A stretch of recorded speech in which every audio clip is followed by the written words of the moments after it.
I wish good things to you who's watching this. I am Alexey, and today is the last and 8th day of the round 1 of the International Qualifiers for the 2026 Carcassonne Champions League. And we are wrapping up with the most prestigious of the 4 qualifying tournaments, namely Qualification 4 for the highest rated players online.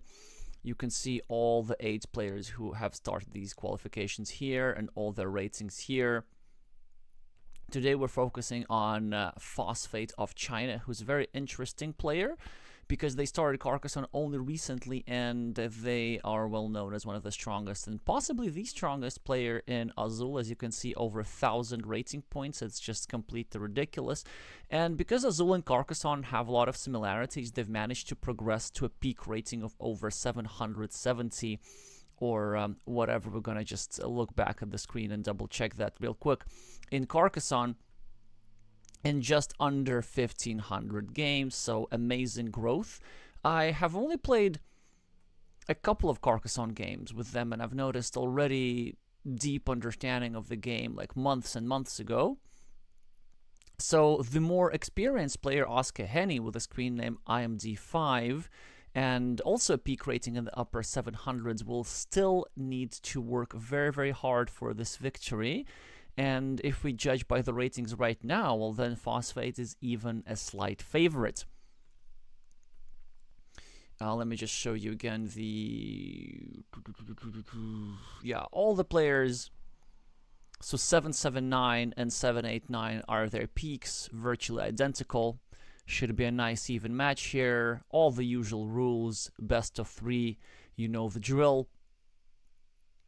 Then what else? This is the brackets, actually, so we can see that whoever wins between these two is going to play next week against Yaroslav Herzimenko of Ukraine in the semifinals of this qualification cycle, and the loser will not be eliminated, but instead be relegated to the loser bracket. So I presume that either Phosphate or IMD5 is going to play against the Taiwanese player affectionately known as Miss Penguin. So that is the deal. I don't think we need much of an intro. I just wanted to add that, of course, there are going to be more matches today. We will have plenty of time to introduce the other matches, but one slightly disappointing news is that instead of 3 matches, we're going to have only 2 because one of the matches got rescheduled. Actually, this is not happening today, unlike what it says this is happening tomorrow instead. I wonder if, oh yeah, there we go, and it has been updated anyway. So this means that we'll be wrapping up with pavelbrin versus Edgard Townsend in a couple of hours, and then finishing the stream at roughly 7 p.m. UTC. But back to this qualification for Phosphate versus IMD should start in just a couple of minutes. High self-evidence. Rooting for Chinese teammates, of course. Do we have any Mexicans here in the chat for counterbalance?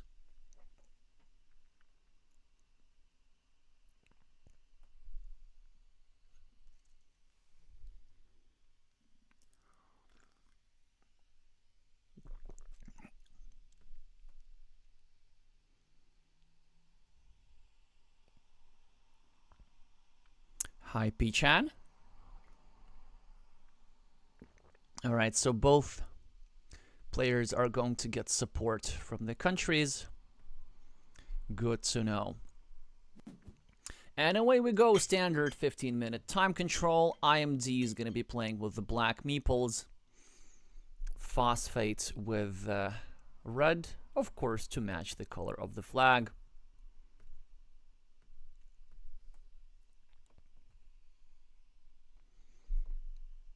Here we have spectators typing something in the chat. That's interesting.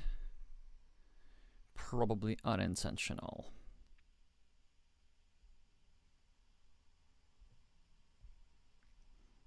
So will a first move be made? And yes, it will, as after a minute, Oscar types GLHF and takes 4 points with his black meeples. Alrighty, red starts a 6-point road, potentially going like this. IMD can now equalize. It's also an interesting decision here. Yeah, this is the typical equalization because you don't want to give a road end to your opponent. Even though these roads are potentially shared, there are some scenarios where they get separated, in which case we want our opponent's road to be mildly vulnerable. Red now with a splitter tile. Very, very strange move, actually. I'm super surprised. The normal move here, from Red's perspective, is just to go here and leave the city cap restricted. Yeah, because, you know, there are like plenty of tiles with which Black can get an advantage. For example, like extender tiles now work super, super well here. Of course, Black does not get one. Probably going to go start a new road over here. Oscar thinking for a long time about this. I wonder if there are some real-life distractions. And mild imprecision here by Black. This road is a little bit better because it puts pressure on this here square a little bit. I wonder what was the motivation behind this decision for Black.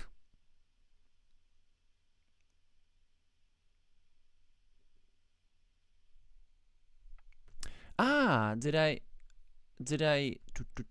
oh, right, yes, I think I moved the, whoops, I moved the score a little bit too high.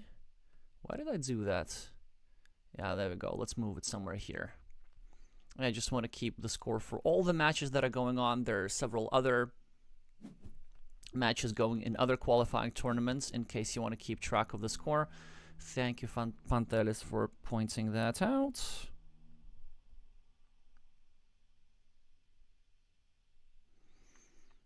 Alrighty. So we have a field fight brewing here. IMD with the first farmer, which is now worth 9 points. Red, of course, immediately equalizes an equalish position. And now IMD is going to start a new city, finish the shared road, and threaten a city cap. Threaten to drop a farmer over here, threaten to drop a farmer over here. This is a very, very open position real quick, and it benefits the Mexican player a lot. I'm not sure about the style of Phosphate in particular, but generally Chinese players tend to play more closed positions whenever they can, of course. Yeah, stuff like this, for example. I did not expect this move. It's not bad. It's pretty interesting. I don't think I would have been able to pull the trigger and adding a shield to my opponent's tile just like this, but it does pay off because, well, Black is now able to complete his city and Red is able to connect to the city just in time. And most importantly, Black is not able to take advantage of the farming platform either. However, now that Red places a meeple over here, and this will occur soon enough, then Black's Dorito will be able to maybe enter into the city like this. At least it certainly is going to be a threat. This move, I don't think I understand. I have a suspicion that this is Board Game Arena acting out. Yeah, let me just refresh the page and see if a meeple indeed was placed here. Yeah, look at this. Like, Board Game Arena does this sometimes, like recently. Because remember yesterday's stream, we had the same issue where a meeple was placed on the farm by DevDean, and it only shows if you refresh the page. Yeah, so if Board Game Arena developers are watching this, come on, guys, get your act together. So, Black now finishes a city and drops a farmer, which is super unpleasant for the play with the red meeples, but this here move is also quite annoying for Black. Trying to block this here square, which would be devastating in an open position like this. We really don't want to lose our meeples, and this is why Black is now going for the indirect defense, which is something. It's still not a full defense because one road monastery has gone out, so if Red gets another one, Red can go over here, block this square towards a non-existing road monastery or something. Also, black's meeple at the top is vulnerable, but after this tile, the most wonderful tile that black could have pulled, bar this road monastery for the square, of course, black now has a sizable advantage as a result of completing this 14-point city. This city of red is vulnerable. Even if this farmer does not connect to the main field, he will be blocked at 3 points, whereas red's meeple could also be blocked at 3 points. If red finishes the city, suddenly the farm of black expands that way. So no real problems for Oscar here, except for maybe this here vulnerable square. And if you're Phosphate, I'm surprised about this move a little bit. I think this move could have been a little bit delayed. If I were red, I would consider either going here and just setting up a coin flip and hoping that I win it and get myself the road monastery, or just go here, expand our own monastery, and then pressure our opponent's city a little bit, and then maybe this field connection can be completed later. There are also some scenarios how black makes its way into the field, but the field stays somewhat small, and we might be incentivized to actually keep this farmer separate from our opponent's farmers, just so that it does not get eaten up. So maybe delaying this connection would have allowed us a little bit more flexibility.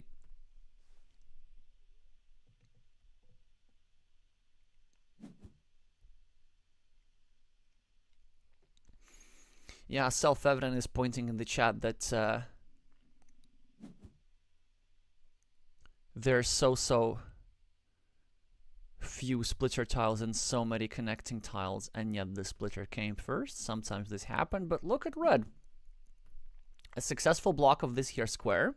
This farmer is now capped at, well, probably 3 points if this here gets blocked. But now if this square gets blocked, it's actually not that strong for black, because black's monastery is going to be blocked as well. So I think black's plan is to proceed with the block of the square nonetheless, and then try to block his own monastery on this here square as well, to make sure that this here meeple gets obstructed significantly, so that the overall number of meeples kind of stays the same.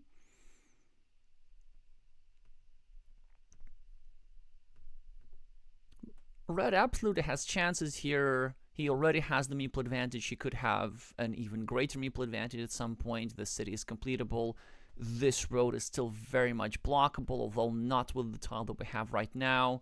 We can probably do something like this, just drop a city cap, or maybe we can just start a city cap on the left somewhere independently. Maybe we can also go here, start a city like this, and then exert some pressure on this here square. Lots of options here. Actually, I kind of like moves like these because they decrease the quality of the road monastery for our opponent. So let's say if we go here and our opponent gets the road monastery immediately, then they go here for 8 points and finish their road. But then we already will have in advance prepared a blocking platform like this, and then we'll be able to, at the very least, not allow their hypothetical monk to be recovered. And the Chinese player goes exactly for this after some deliberation.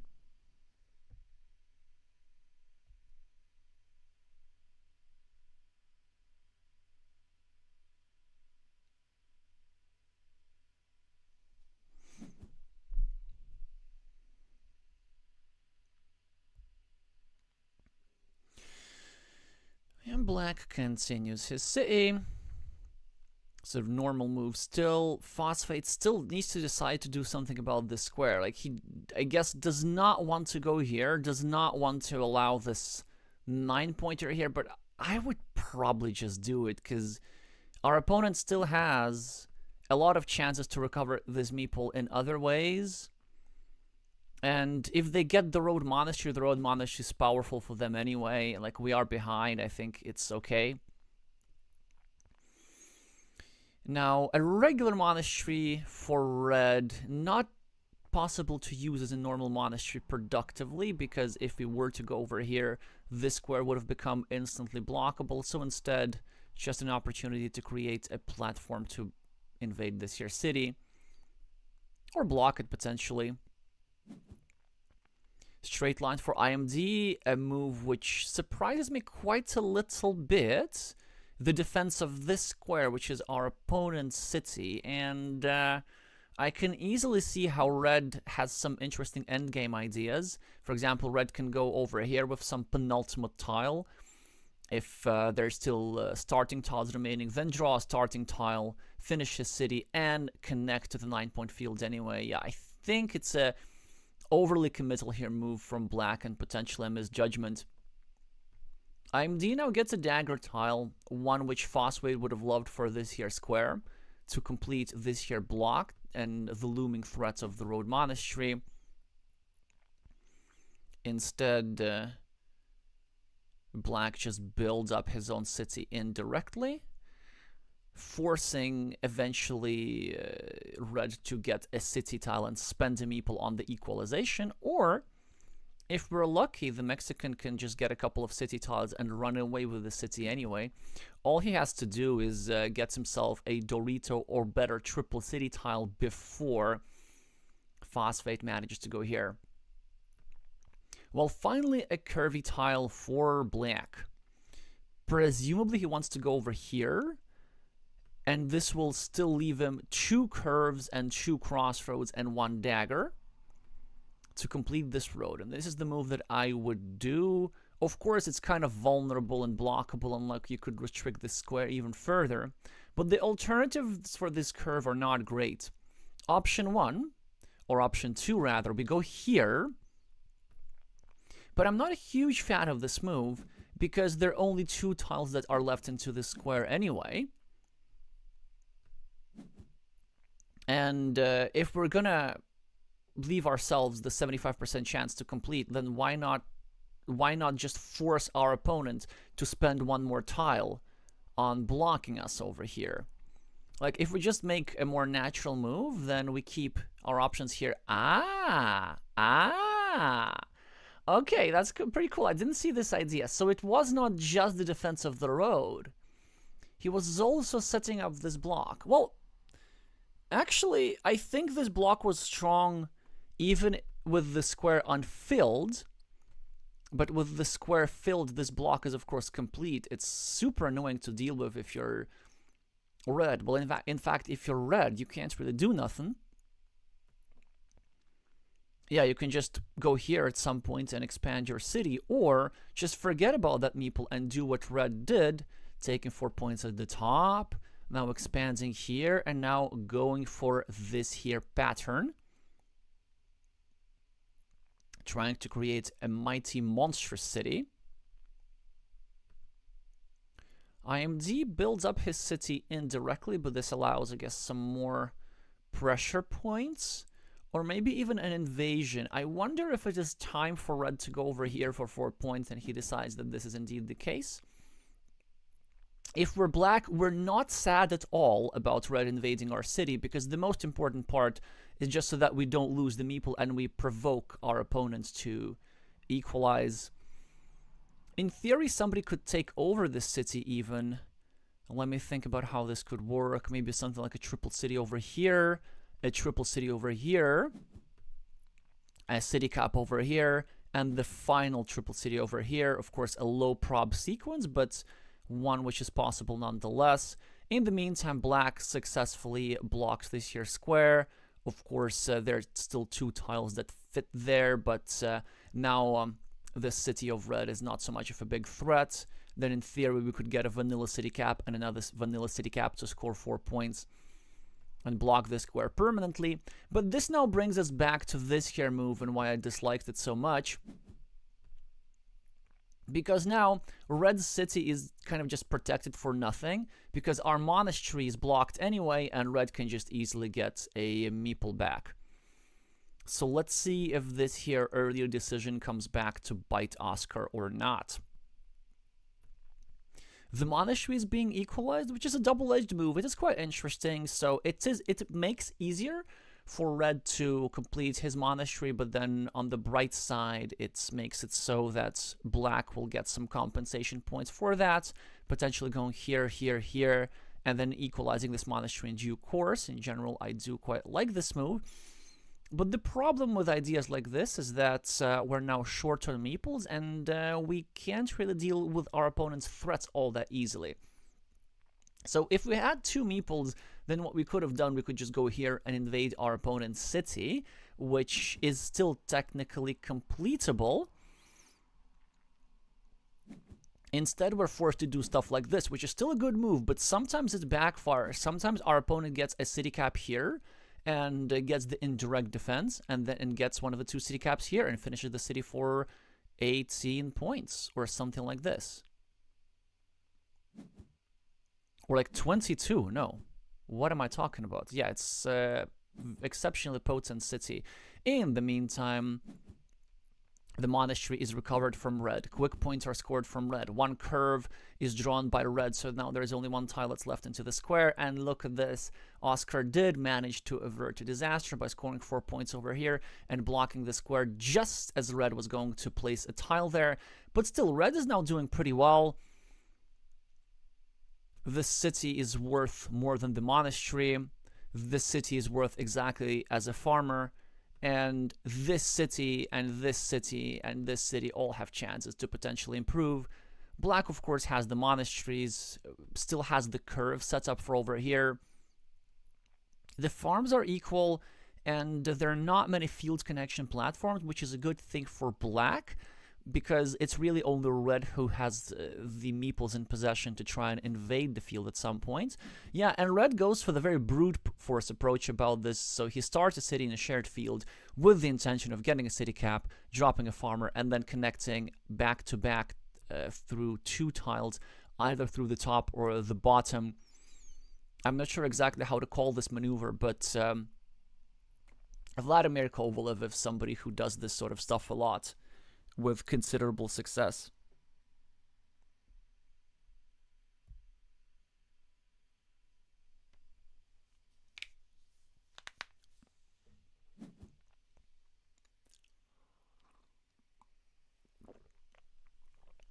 Red continues his teeny tiny blocked city. Black now with a scoring tile. Takes care of 2 points at the top, also potentially eliminating a field connection platform. And there we go. Phosphate with the starting tile. So generously. Oh, look at this. I was going to say so generously provided to him by Oscar's defense earlier, but he chooses not even to finish the city. I wonder why. I think it was worth doing it, because meeples are still worth quite a lot in this position. You still have a chance to use them. I guess the idea of going earlier for the field is what red had in mind, and he figures that if he manages to overtake this field, he actually won't even need to complete the city, and he won't even need to get himself a meeple back. So now, for example, he can just go here and set up, let's say, the last remaining crossroads to score a boatload for the road and also enter the field. But the reason he hasn't done so, he has like a variety of other options available as well. So first of all, we rejoice that we drew the tile that fits into this square. So now this here black meeple is blocked. Then what are some other options? We could not go here, but we could go here instead to set up a different route. That could work in theory. We could go here and meeple the road straight away, just so that our opponent does not get the points for that road. This also is a possibility. Yeah, instead he goes on the other side, which is quite interesting. From IMD's perspective now, what do we do exactly? Well, that's, I think, is a move which was played a little bit too quickly, but I can see the purpose of this. The idea, of course, is to try and block the square. However, there's still this invasion at the bottom. So I wonder if for IMD it was worth to do something like this and just set up the road monastery. But let's see. So black now draws the last straight line, and in theory we could go here and block, but this would not be a complete block because then the crossroads would still be available. But he goes for it anyway. Like, all he needs to do is just to draw a crossroads. It's not that hard to do. Now a great tile for black. He could set up a monastery over here. There are still 2 of those remaining. 1 vanilla monastery, 1 road monastery. The road monastery goes to phosphate, and this is the most fantastic tile ever for him. 5 points and a chance to connect over here as well. However, in order to connect here, he would also need the same tile. He would need the last remaining vanilla crossroads, right? So it doesn't matter if you connect from here or from here. It's still a 50-50 for the farm, but given that red is ahead on the scoreboard, red might even win this without the farm. A lot will depend on whether black will manage to cash up on his setup with his monastery, and he chooses not to do so. He finishes the monastery, and does he meeple the city cap? I don't think you do that necessarily. Well, there's still a vanilla city, sorry, not a vanilla city cap. Oh. Yeah, Board Game Arena is really acting out. I need to refresh the page again. Now we see an illegal move. Yeah, but basically the idea is, so he does not cash on the setup. If he were to draw the monastery, which he does not, he could have just placed it anywhere in a different place.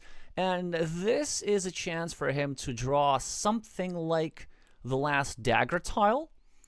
And instead of scoring 4 points, he could drop a farmer over here and then get the last crossroads, connect to the field, and deny this here farmer the connection. Both players are relatively short on time. Black still has, I think, just enough to solve an endgame with 4 pieces unseen to him.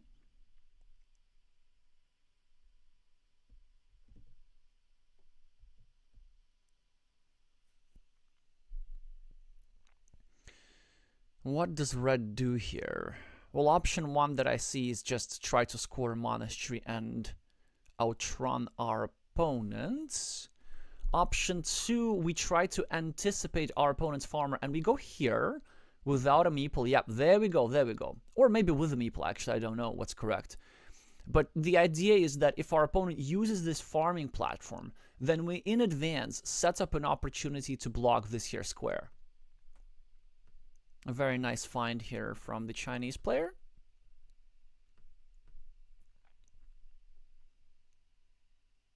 But not a very nice connection, although it could be not their issue, but Board Game Arena's issue as well, just as we had yesterday.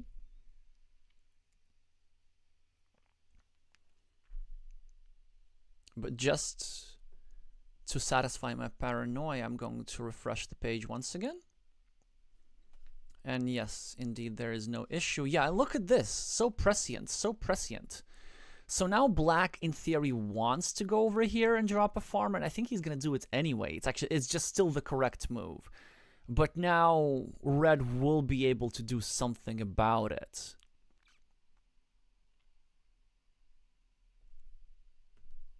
The farming tile that would allow him into the field is still the one and only crossroads. There's nothing else that would suit him. The remaining tiles are what? Crossroads, dagger, triple city, and something else. A Dorito, I think. Yeah. And he does go for the farmer. Even if he... Oh, he does not. So I was going to say that even if he does not connect, then he would be able to at least score some field points here. Because now I wonder if Phosphate has a chance to set up himself a win in 2 out of 3 cases. Because let's say Phosphate goes here, starts a new city. Then he can win either by connecting to the field or by drawing the last city cap to finish his city. Or he could just go here for 3 points and be happy with what he has, still preserve a meeple for playing. Let's just check the scores real quick. So +3 for black. These here guys cancel each other out. This is 4. Cancel each other out with this. These guys cancel each other out. And black has 7. And red has 9 here. And 3 here. So red is 2 points ahead. 5 points ahead after this. Oscar gets himself the tile with which he would have connected to the field. And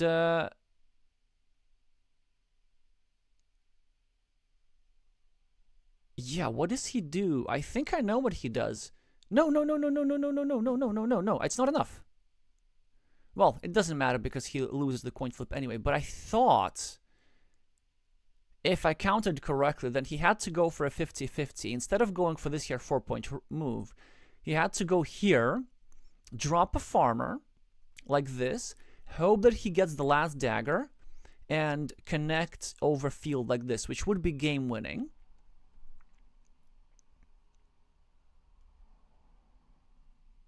Phosphate, of course, gets the dagger anyway, but I think he's still 1 point ahead, if I remember correctly. And I think this means that he just wins, no?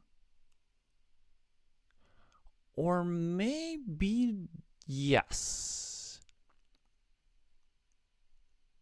Yeah, so, okay, it actually depends on what he does, because this move, I believe, is going to be losing.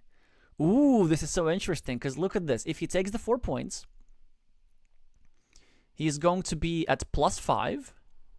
But then, with the last city tile, black goes over here, claims a 6-point field as a result, and wins by 1 point.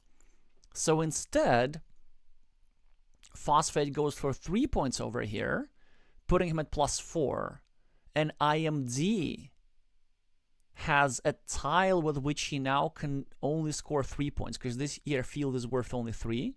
It's worth 3, and if my calculations are correct, then Oscar should be losing this by 1.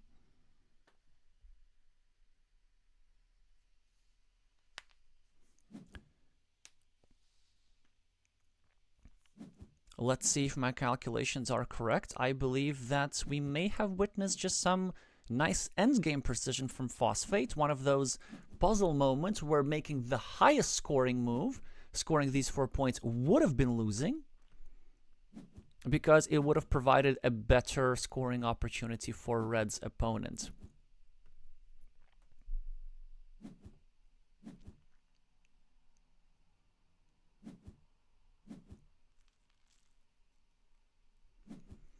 Yeah, quite interesting actually. So I think IMD might have misplayed this a little bit. There were still...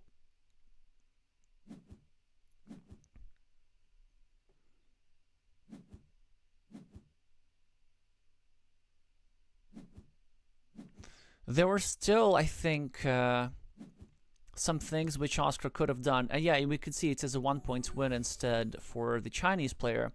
But, like, several things. Wait. Oh, yeah. Okay, so several things. So option 1, we could have meepled the city cap.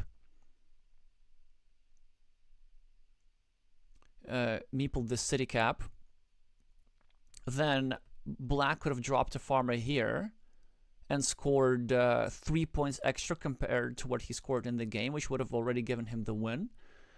What else black could have done? Yeah, I think this was actually quite important to meeple the city cap, because the idea is there were still multiple city caps, or 2 city caps, available to complete that city, with or without a farmer. This is kind of secondary. And if our opponents were to break us, they would sometimes have to use a tile like this, which would be giving points to us. So I think maybe a mild imprecision for Oscar, but we can see that he's typing in the chat that in the endgame, due to board game arena issues, he was just rushing his move a little bit, which is unfortunate indeed. As we can see, even in spectator mode, it's a bit glitchy today, and yesterday, and the day before.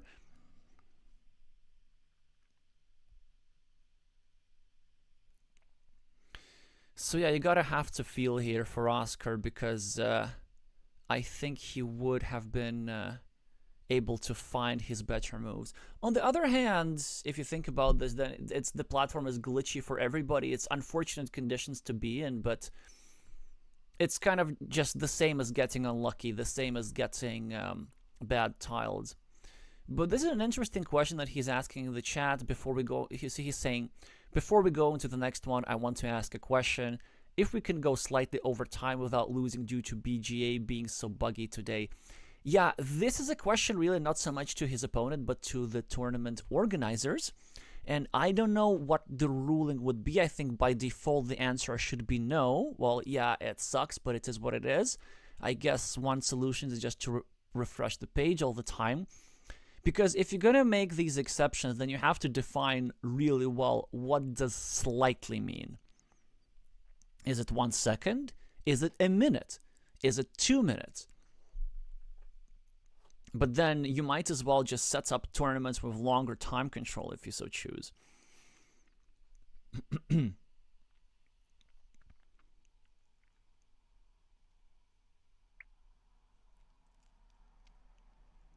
Yeah, and the response of Phosphates is correct that it is not his decision to make, really. In any case, these guys have to join their second game now. They only have 5 minutes to do so before the tournament lapses. So I presume we're playing with normal conditions. Phosphate now winning 1-0, but IMD now has the starting player advantage, and despite losing the 4 points to his opponent, he has a great position now. Comfortable city cap, protected road, and Phosphate is forced to start a rather awkward city. Black, if he's feeling aggressive, can pick up this road end, which I would absolutely do. Many players don't like garbage roads like these, but the thing is, so early in the game, every piece is a little bit more valuable than others, and I have no doubt that Black will meeple this. Yeah, because now, for example, where does this curve go? I mean, connecting over here, it's kind of weak. If we go here and try to block both road meeples, it is a possibility. But then, nah. I also wouldn't do that either, because there are just so many crossroads. And if anything, from Oscar's perspective, you could go here even, like right now. Or maybe not right now, but a little bit later. Yeah, this move, of course, is much better because it accomplishes 2 purposes. 3 purposes, actually. So, gets a couple of points, consolidates the loop, does not allow our opponent to get a crossroads and equalize the loop, and most importantly, starts obstructing this here city. Red builds up a vulnerability over here. Black with further aggression. I really like how he's playing this opening. The farmer, though, is a little bit extravagant, but now it's paying off as a city completed on the field. Loads of green squares, another city waiting to happen, another city waiting to happen at the top, more green squares once we get a curve. So many, many good things could happen here for Black, but it is Red who has currently 8 points extra on the scoreboard.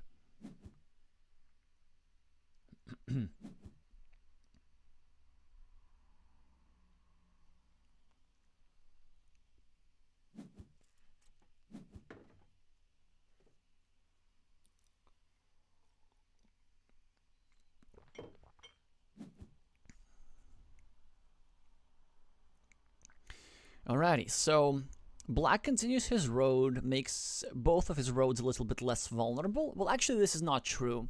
He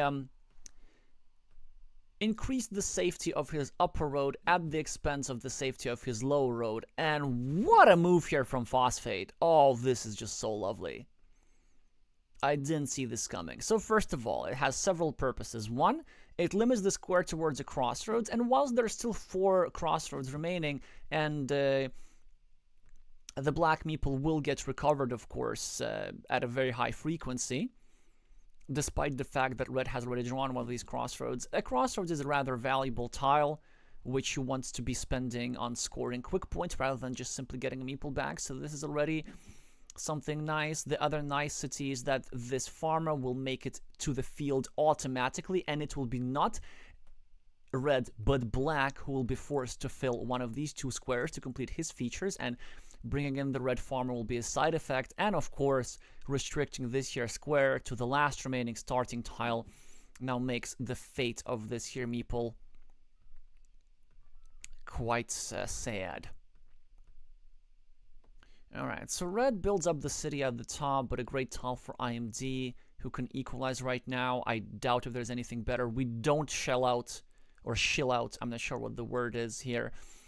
Something out for 2 points. Yeah, we really have to prevent our opponent from messing with this square and doing things like this. Phosphate now trying to now block this here square, which is a bit annoying. So what do we do? Do we actually literally help our opponents? And do we go here and drop a farm, or is that crazy? I think it's a little bit too early to go for farms. And yeah, from Black's perspective, I don't think you want to be playing an open position if you can help it. Because Black was going for like very aggressive scoring at the start, and this means getting his meeples tangled in some hairy situations. And so he just might not have the long-term resources for a big field fight. Tactically, though, a move like this, it kind of makes sense. It protects a monastery. It drops an unblockable farmer. Yeah, and he goes for it anyway. It has downsides, but I think the benefits of getting a city cap over here, curve here, monastery here, like there are many good things that can happen. All right. Red, of course, tries to block the square, which is really annoying for Black, because there's only one dagger remaining, and Black is forced to use a rather good tile on just continuing the city without meepling it. Yeah, this here configuration actually benefits Red much more than it does Black, because Black cannot meeple the city most of the time. So let's say if Black gets himself something like a vanilla city cap, a normal move is to go over here, meeple the city, and prepare another monastery. But he will not be able to do that for two reasons. One is it is his last meeple, and he needs the meeple to do monastery stuff and quick points and so on. But another reason is that this city would be also quite easily blockable from this side. So in this hypothetical scenario, like IMD, yeah, now even now, for example, like it's very difficult for him to meeple that city. I think you just bite the bullet and go here anyway, or maybe you go here first. I'm really not sure how to play this. Like this is where you just really want to have another meeple. I think this is okay. This city is relatively safe. Even if our opponent gets a vanilla tile and connects over here, they will be helping us a little bit, but Black decides to chicken out, which I can understand, but then we also see that Black would have been successful in creating this city into something important. Yeah, also wanted to point out that Black still has 3 tiles that go over here, so I believe this was like marginally useful to try and spend the last meeple. And as I said, Red is more likely to meeple the city than Black. Black, of course, super fortunate to try and be able to stop that city immediately. Now, there are some interesting possibilities for Black. And these include blocking this square, or maybe blocking this square instead, and then prolonging Red's city and getting Black's monastery back. Red, enjoying his meeple advantage, is just getting himself a 6-point monastery, and it does look like maybe we accidentally provide a Roda for our opponents, let's say here, but what's gonna happen is that if we go here, as the play with the red meeples, we will be opening up an opportunity to make a permanent block. And look at Red in the meantime. With his meeple advantage, he can just unapologetically try and build himself this here big city, and Black can't really do all that much. I don't think Black can invade. This is a disciplined decision by Oscar, choosing not to go in the square. I think Black actually has to try and block. In the meantime, Red just builds up his scoring machine on the right. Vanilla city cap for Oscar, makes himself some quick points, trying to brace for impact over here. And a vanilla city cap for Phosphate, managing to finish this 14-point city. And also, what did I tell you? Like, with this here tile earlier, that's the pattern there, that Red benefits from this here city more often than Black does. And this is exactly what you see on the board. And yet, Black is still somehow surviving. Red, of course, has the majority on the field now, but for the first time in this game, Black has the meeple majority. And he will be able to equalize the field pretty easily. So now all we need to do is black. Yeah, we need to do something like this. It's a lovely idea. Then we need to try and get city caps here, perhaps. And then we can try and get a city cap here and maybe even finish our road. Like, it is possible. So in theory, and I think in practice, as red, you probably go here and block this square. But then it also makes a monastery vulnerable. So maybe instead we go here and set up one of the 4 remaining monasteries, and we just allow our opponents to complete this road if they are fortunate enough to get all the 3 tiles that are suitable there. We could also go for a move like this, which seems to be just a slightly worse setup compared to the monastery setup.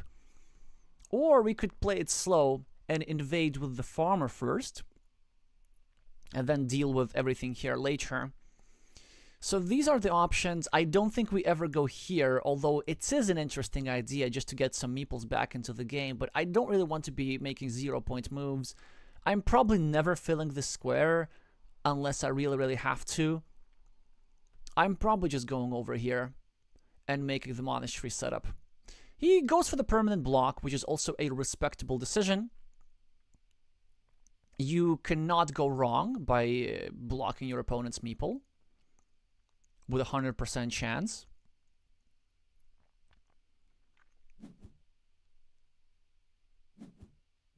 Oscar takes some quick points, and for the first time in this game is ahead on the scoreboard with 30 tiles remaining. Triple city for phosphate. Again, some interesting options. Chooses to take 2 points like this, which is interesting because it does disrupt his monastery more than it helps it. But there's still Dorito tiles that fit into the square. So red will be getting his meeples back, just maybe not in the most efficient manner possible. Probably now going over here, scoring quick points, obstructing the square a little bit, just your usual stuff. High Glavier.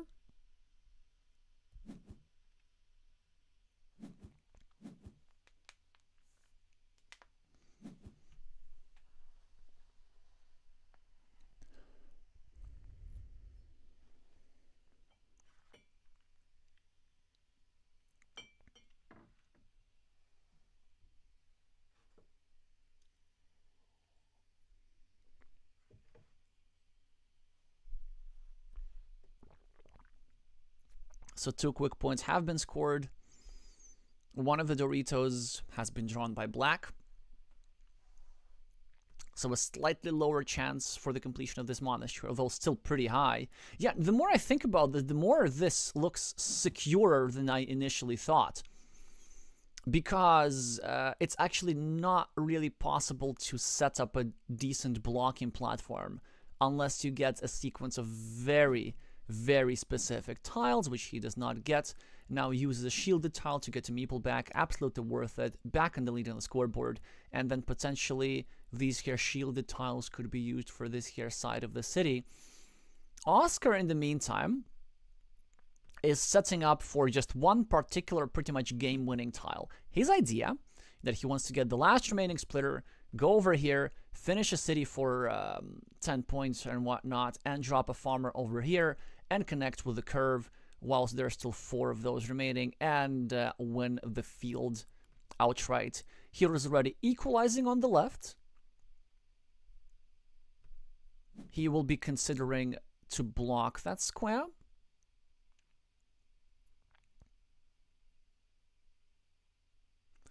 And then he might even drop a farmer over here. Not right now. You see, like, it's so nice to have meeples, because if you have meeples, you can do stuff like this. You can go here and drop a farmer right now. This is, like, super cool. But then you're just left without meeples for, like, 20 tiles. You can't really afford to do that. But that was a big strategic decision, though. Option 1, we go over here and create a big ruin. And then we risk our opponent re-invading the ruin. And the ruin is going to be even larger than the field in the first instance, so I'm not a huge fan of this. So I guess the other option is to double down on the splitter setup and go over here and protect the square like this. Then there's still going to be, of course, tiles that fit here for unification, such as the last remaining cow or the last remaining sausage. But then If red draws one of the cows or one of the sausages, then red will be faced with a very difficult decision with basically, as red, do we go here and connect our opponent's city? Or do we accept the threat that black might drop a splitter and get in here? So this is the type of situation that could occur. Instead, black tries to block this square, which is okay. It works in the short term, but this red meeple, of course, has another route into the bottom field.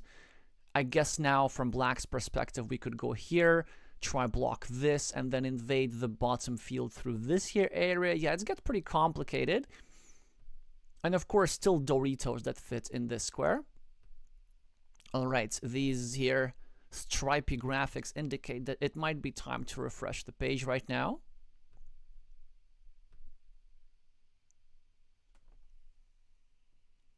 And lo and behold, it is IMD's turn. Tricky turn again. Because like my first instinct is we go here and we block this square. But there are so many ways how this could turn south for us. Well, yeah, and that's why we choose to connect here first. Make sure that our own meeple does not get stranded. And then we can start thinking about drawing Doritos, filling these squares, drawing curves, and blocking these squares. Now, it's a 3-tile sequence that needs to occur, but it is not exactly unthinkable. So there are some scenarios how this guy does not make it into the field. There are still scenarios how we get to go here and drop a farmer. This here move at the top, though, from red makes it a bit less likely, because red could just get something like a triple city and then try to restrict this connection square. Okay, so IMD with the last triple city. Yeah, okay, caches here. Phosphate connects at the top. But look at this. This tile actually did benefit black because phosphate was not able to go over here and block the splitter threat. So now that red has equalized all the fields, well, actually, in the long term, equalized all the fields. The field situation is pretty complicated, but in total, red has 3 farmers and black has 3 farmers. This is what I meant. And phosphate is now going to go over here and block this, and it will be a very, very sad day for all of our Mexican fans, right? Because surely this just has to be game-winning, or close to that. Alright, let's just count up the points a little bit. So let's assume that the fields are going to be unified, but just wanted to point out that they're not unified still, because this curve and some sort of road tile here have not happened yet. Yeah, we see a block of this square. Sad. At least... No, IMD. Yeah, you sure? I think we go here first. I think we want to score points. I get Oscar's idea that he wants to get meeples and wants to add a bit more variance in the game, but I think his position, whilst disadvantaged, was not desperate that much. If you were to have gone over here, okay, this road is 8 points, which is as many points as the city, then this guy's 4 points, so IMD would have been actually 1 point ahead, but a meeple down. But like, a meeple down is not such a huge disadvantage, because now Phosphate is going to go over here, take the 6-point farm for himself maybe, and make it so that even if we win the main field, because the main field is kind of small with a maximum of 5, okay, well, maybe 6, right, here. Well, actually, maybe 7, yeah. Yeah, you know what? This farm can develop into a 7-city farm. Oh, but this is brilliant. This is so beautiful from the Chinese player. I honestly didn't see that maneuver, but this is just perfection. So, look, 3-point farm, which could turn into a 6-point farm. So this is already a good investment of a meeple. And it could turn into just a game-winning move if he gets a curve, gets 4 points for the road, and makes it all the way from the outside into the main field. This is just exceptionally painful to deal with. And you want to think that you've gotten yourself a blocking tile that you can do something like this. And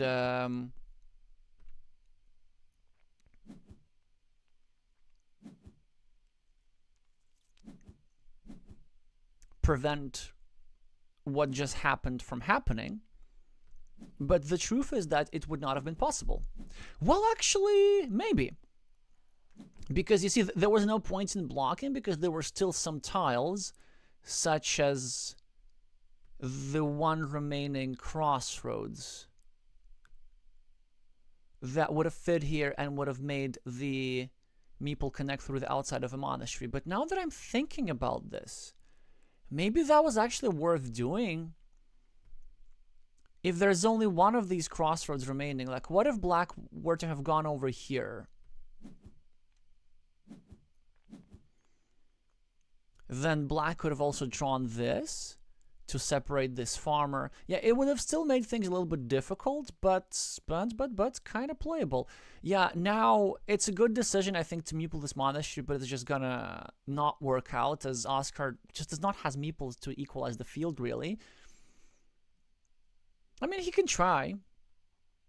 He should try. He can just go here if he wants to.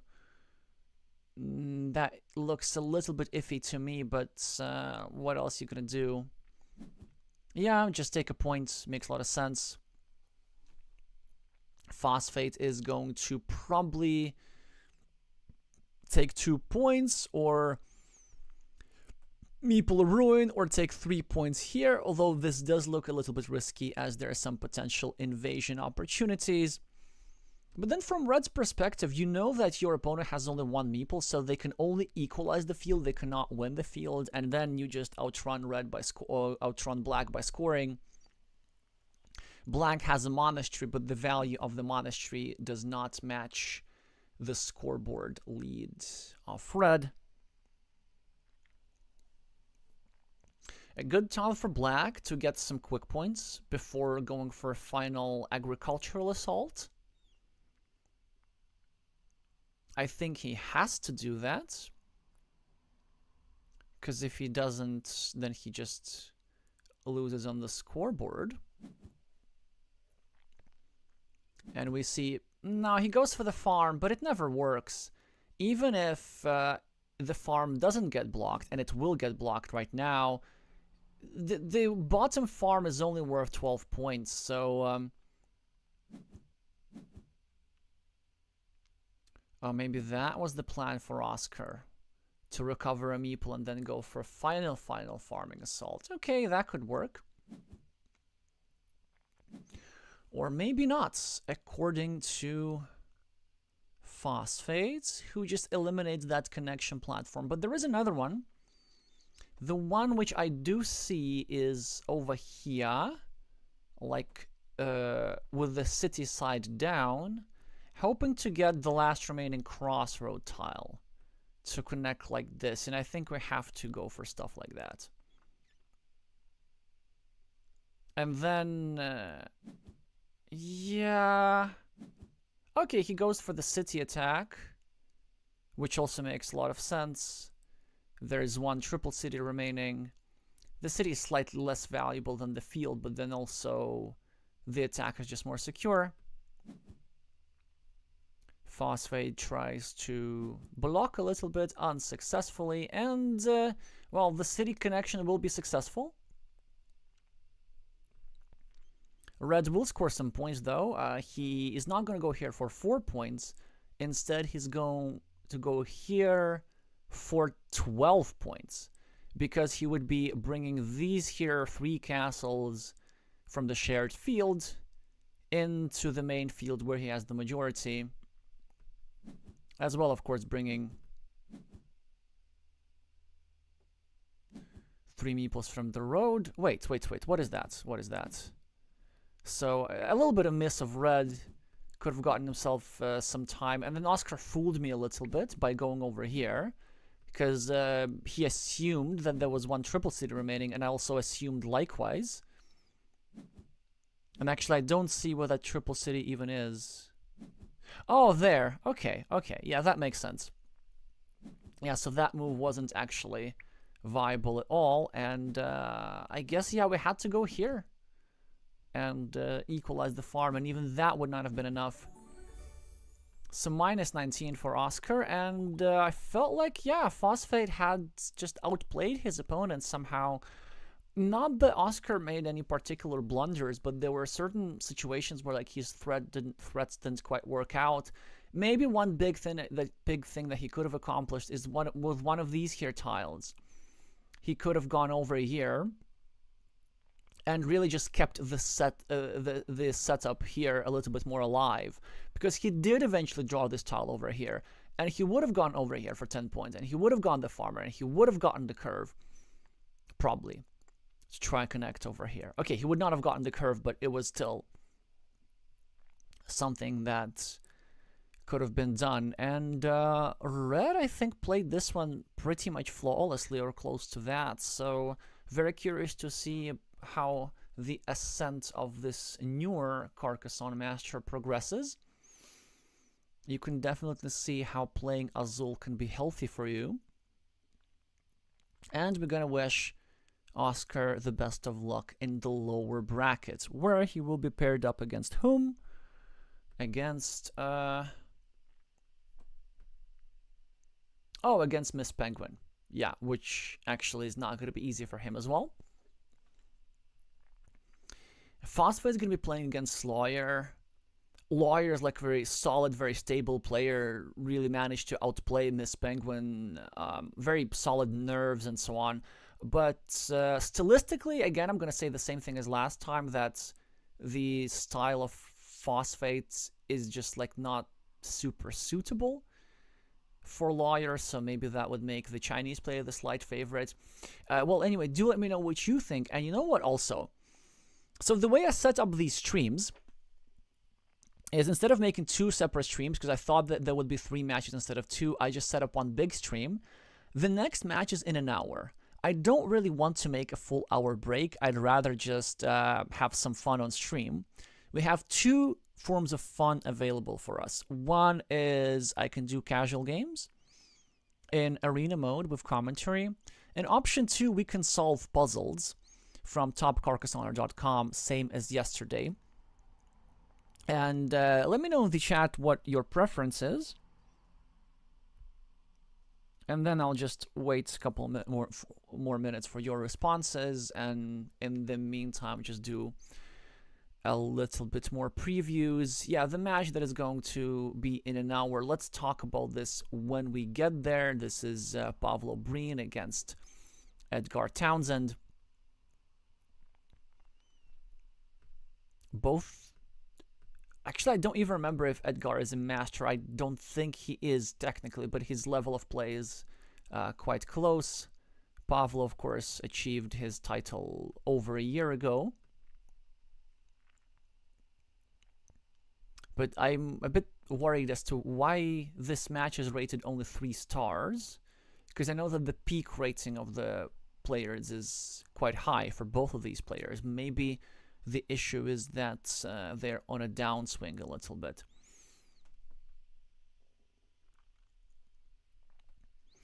Alrighty, so the match is in an hour. We, I guess, can close down these here tabs. And let's go solve some puzzles.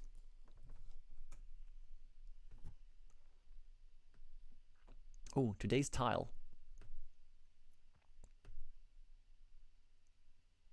Okay, what is that about? How is the river on this site? Koki must be feeling very extravagant. But it's still a nice idea, though. It's just so addictive, just clicking things. Anyway, let's go for problem. Let's go for today's problem, because this one we haven't solved yet. Road problem 4. I love roads. Famous quote from Vladimir Kovalev in The Book of Carcassonne by Daniel Chard. Don't underestimate the importance of roads.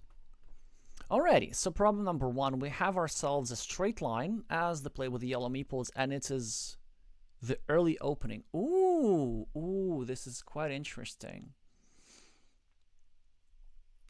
So one thing that I like to do about is before even assessing the position, just to check intuition. So some candidate moves, obviously not. Maybe, but probably not. This, maybe, but then we have to think with a meeple or without. This, maybe, but then we probably have to meeple it, and it could be a little bit annoying. This, maybe, but then I don't see how it is improvement over this. This we already talked about. This is an opportunity, but I don't like how it kills off our monastery spot, right? Because then we can't stack here reliably, because then we get blocked. So we don't go here, and, well, this is just doing nothing. Okay.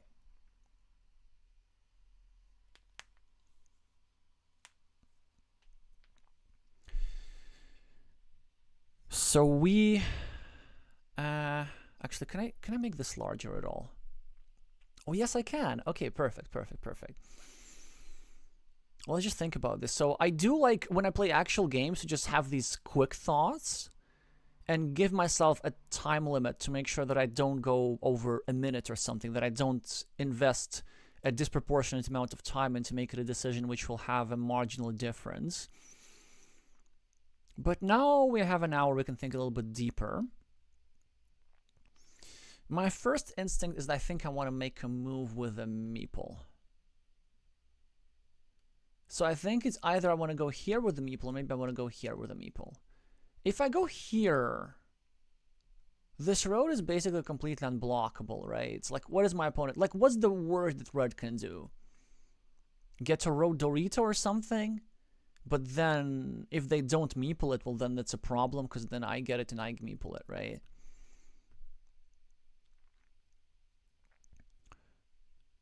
Yeah, I guess... No, there isn't really anything all that much. Maybe the horse? But then, if they get the horse tile, there are even some scenarios how we're okay with this block, because their road is capped with 3 points. We can develop endlessly. We're going to have an 8-point monastery, and we can even win a game like that. So I think it's actually quite safe. Here, also a decent option. I wonder if we should meeple this or not meeple this.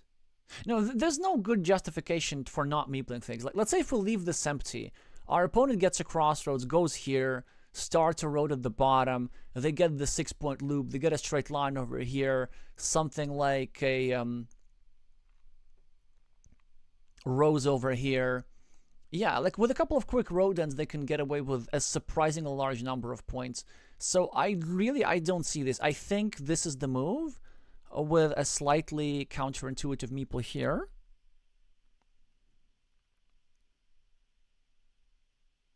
Ah, okay, so both of y'all, Craft Giraffe and Self-Evident, you want to prefer southwest of the monastery. That sure is fine, but I don't know. I want to be aggressive at the start. But I've also lost games because of this.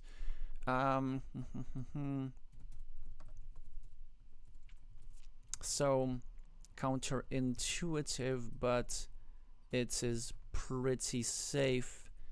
And it is pretty safe. And we also create a monastery spot for stacking.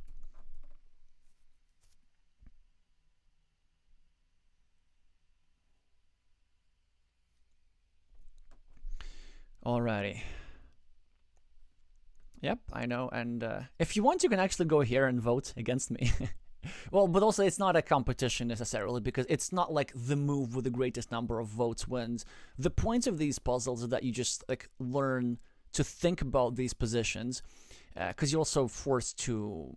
Well, you're not forced, but you're prompted to write comments as well and explain your decision, and you also get to see what other people said. Now, not many people have actually gone here. Yeah, this is not that bad, but I don't... it's like it's continuing this here road. I think it's really one of these two, because you see, like, if we get another monastery, then we go here, it's okay. But then I have road squares everywhere, and if we have one of these two options, which we had in the game, even if we had my second favorite choice, which was this one, Then by going over here, we have plenty of monastery build-up options. Like 2 vanilla city caps here would be nice. Road tiles go here. Like everything is just perfect. Yeah, and the same idea with the other thing. Oh yeah, and if I go here, then I place the meeple still. Like it's whatever. It's 2 points, but like there are some road end tiles which can be quite useful for us. But then if I place a meeple here, then sometimes sometimes this point does get a little bit unpleasant, which is why I prefer to go here and well, not having to face the decision whether to meeple or not. Alrighty, next puzzle. Let's aim for 5.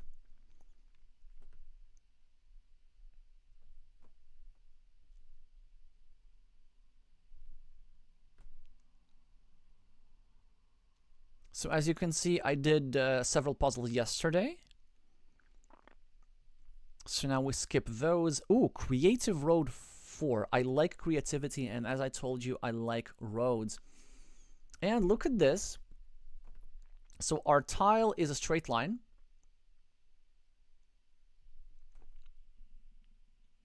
And the score is like almost 0-0. One thing that would be a nice addition on this site, it would be nice to see who the starting player is, just so that I don't have to calculate. Because for certain strategic decisions, it's important to know who the starting player is. Well, anyway, so 65 tiles remaining, so we're the starting player, right? No, wait, not. It is red, we, red. Yeah, red was the starting player. Okay.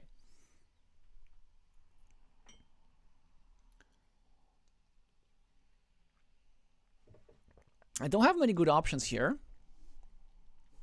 Well, one thing that I am definitely doing is meepling a road. But why does it say creative? Why does it say creative? Okay, is the author's idea to go here and meeple a road, like through this square? But I wouldn't do it, like, because with one of these tiles, it's a bit more vulnerable than normal. It's not bad, actually. It's really not bad. Creating a vulnerability here, then we maybe go here, then we get blocked, we get the city cap anyway. I think it's a little bit too creative.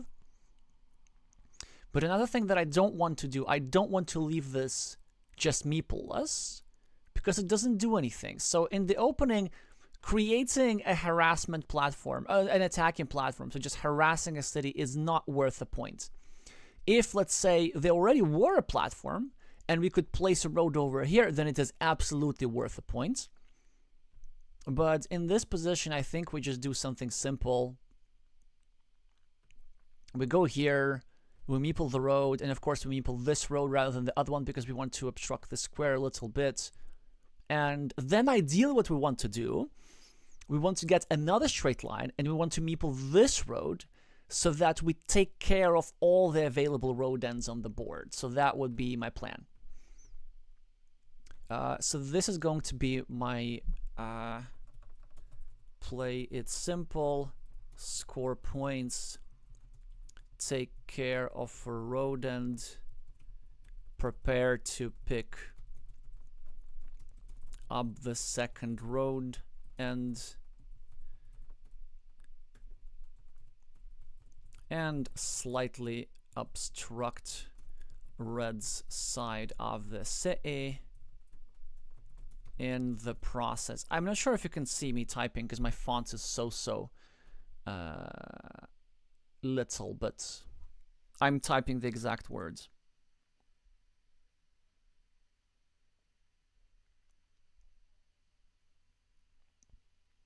Ooh, so interesting. Some strong words from Self-Evident about creativity. But yeah, liking moves which are never a mistake. It is a very solid heuristic, one which wins you the world championship. So that is a good idea. But I think that this move counts as a solid move. Like I'm starting a 2-point road out in the open. Like I don't think it can go ever wrong.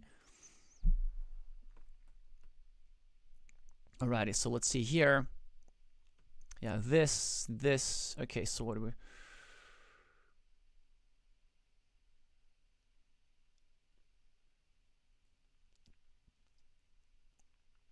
Yeah, that was also kind of my idea, because we know that Red is quite likely to finish the city, so we just want to start getting every piece of compensation we can get, even if it's a 2-point road.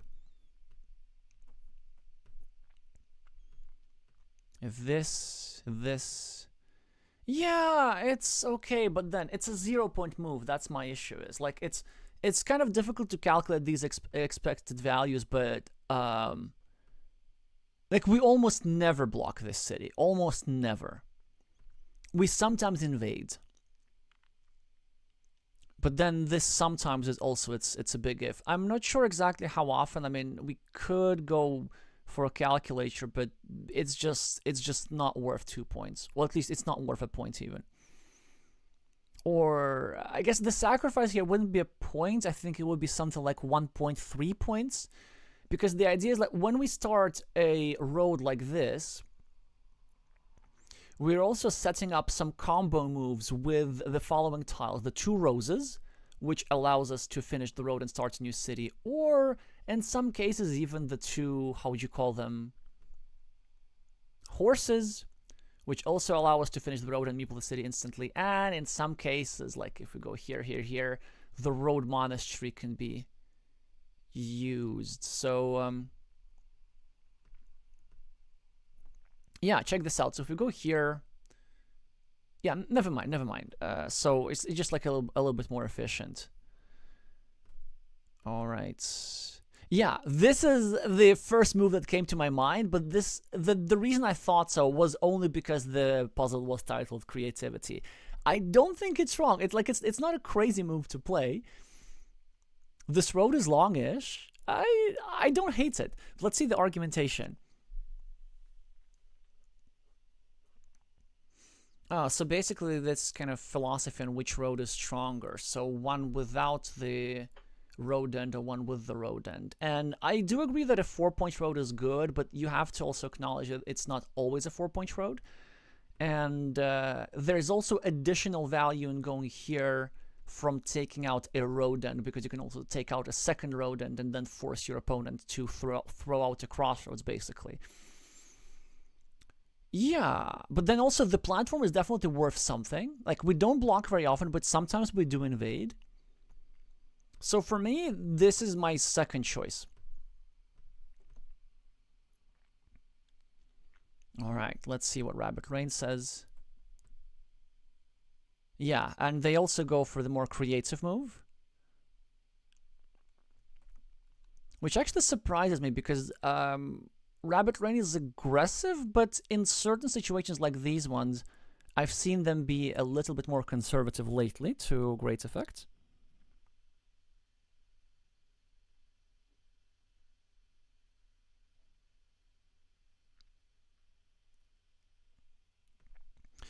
Well, yeah, Self-Evident is saying, I learned never to occupy an independent horse tile recently, as I was eliminated in the group stage of the Chinese online championships because of 2 blocked independent horse tiles. It kind of depends on the situation a lot. Honestly, recently I have been actually quite successful by specifically meepling horse tiles. And there's all kinds of things that can happen. Because think about this. So we're talking about like meepling a horse tile in a situation like this. Like, should you do it? I think yes. Okay, or at least if you go upwards. Because one of the big thing with these horse tile is that you can turn them into a threat with any splitter tile. For example, like this. It gives you an opportunity to use 5 splitters without exposing a city cap. So that's already big deal. Even if your city gets invaded, then by not having to expose this here city cap, by having an open city to which you can attach tiles, that can be quite powerful.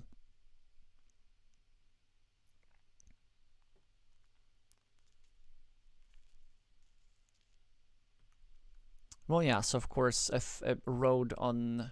I mean, the road at the top just has to be better than this. There is something to be said that it obstructs this here city, but actually it's...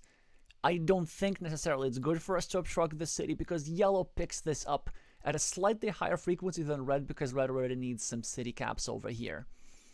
So let's say a scenario like this. So we do this. Red gets a curve, whatever, and red goes just here, starts a new road. We get to vanilla city cap, and rightfully so, we go here or here, start a new city, and create an attacking platform against red. And then red gets something like a starting tile.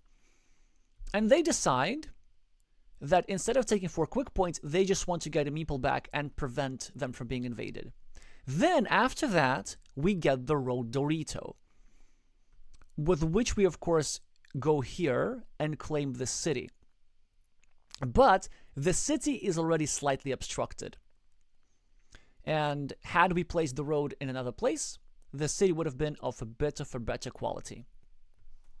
So this is the kind of thing that can happen with these roads.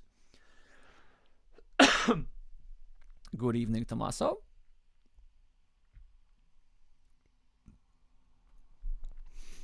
Alrighty, what other comments do we have?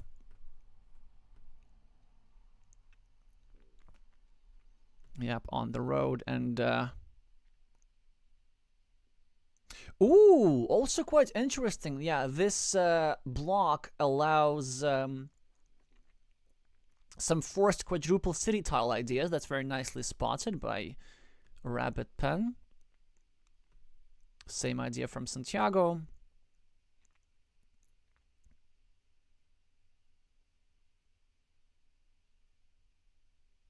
Yep.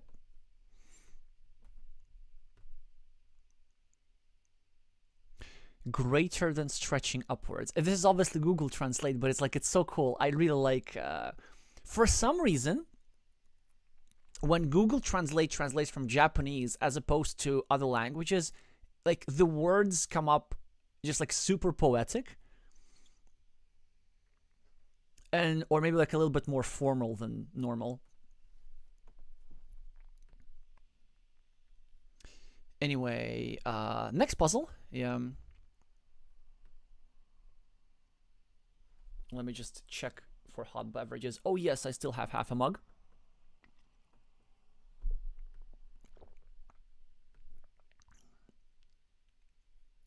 So 2 down, 3 to go. Should I meeple? Without seeing the puzzle, the answer is yes.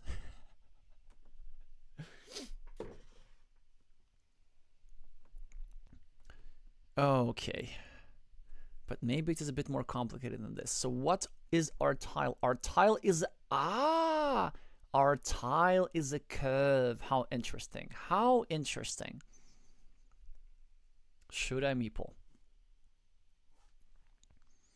So first of all, position assessment before we make any sort of decisions. We have an equalish fight here.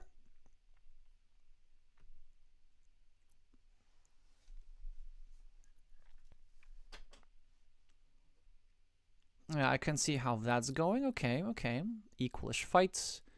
Our opponent has quite a heavy threat of completing the city at the top. And 1, 2, 3, 4, 5, 6, 7. There's still 3 Doritos to do that. A bunch of city caps. Yeah, we need to take care of something. We have a city which is in the process of being broken, but I think we're going to do just fine. Equal monasteries. Okay, I think I know the answer to this one. Well, no is maybe a strong word. But first of all, let me address some ideas that must have been in this puzzle. The question, should I meeple? It probably refers to going over here or over here and meepling your long road with the last meeple, preparing the completion of the monastery, and trying to just be aggressive, so to not allow our opponent to meeple this long road upon the completion of the monastery. But I think the question is framed wrong, because this is not the move that I play in the first place. First of all, even though there is a nice restriction, there are just too many tiles and 2 monasteries remaining, I don't want to create this sort of square. I kind of want to wait for a crossroads first. So my plan with this monastery is we get a crossroads here, whether it is before our opponent gets a curve for the square or after, possibly before in all likelihood. There are not that many curves remaining, only 4, 3 actually. Oh, no, 4 for 4, yeah. No, 3. What am I talking? Okay.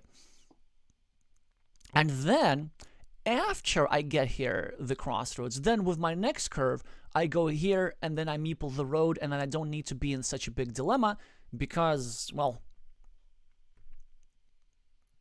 there is a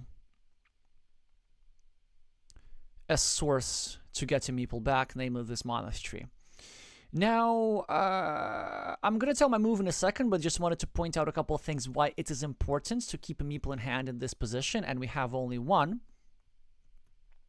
So the one issue is the city threat, because we might have to invade. Like, blocking like this would just not be enough. If we do that, there's still one road Dorito remaining, and even with a 50-50 setup, our opponent could do some powerful things. The second reason is that there's this here city in the center, and we want to score 6 points if we are able to draw a tile like this, so we need a meeple in hand for this. And the move here is actually, I think the one and only move which I'm considering is going here. So this is what it does. It creates a second attacking platform against my opponent's city, which now is like much harder for the city to be completed. It still leaves 2 straight lines that fit into this square, which looks like not a lot of tiles, but in an emergency scenario, I can use a starting tile or one of these 2 guys, although I don't want to.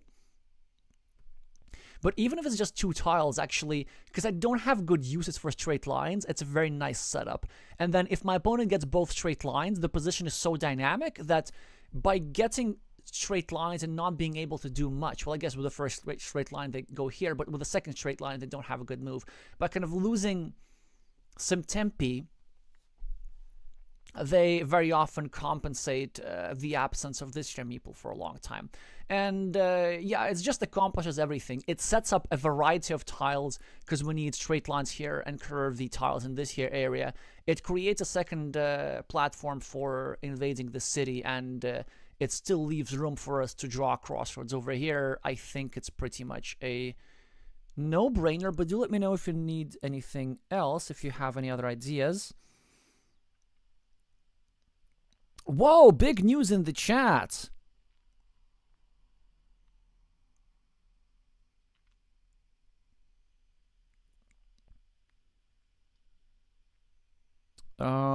Gina just became a master, so Belgium now has 3 masters, I think. Craft Giraffe, Fabien Mouton, and Nicholas Victor, aka Gina.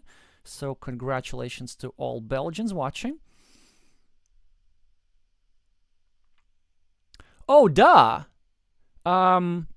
Thank you for correcting me, self-evident. Oh, that was, like, you see, some deep analysis about setting up the tiles. I just didn't count meeples properly. So, oh, so this position is amazing for us. We have 2 tiles that go over here, and they win as a 24-point city and a 6-point road. So then this move, it makes it even more important because like our opponent does not have this counter threat. Because like moves like these, especially if you making yourself lose your last meeple, it's just like it's over optimizing something that is not going to be a game decisive situation in this here area. Oh yeah, so then we win this like such a high frequency, because like we win this, I think, very often even if we don't get this tile. Our setups are quite nice. We can maybe finish here, get the city back, invade here. Quite a lot of things to accomplish, but like it's a good position for yellow.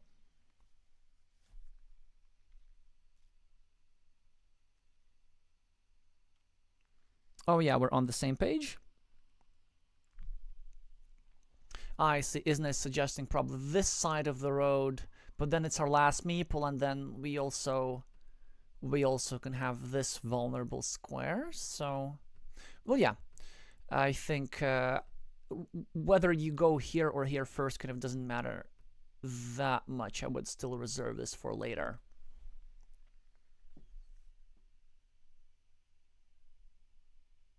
Tomasz was asking, I can't see the tile to be placed. Well, this is the tile to be placed, right? I just placed it. And it's also very, very small, but it's here. I can't really make it bigger, unfortunately. I can only make it bigger when I already place it on the board.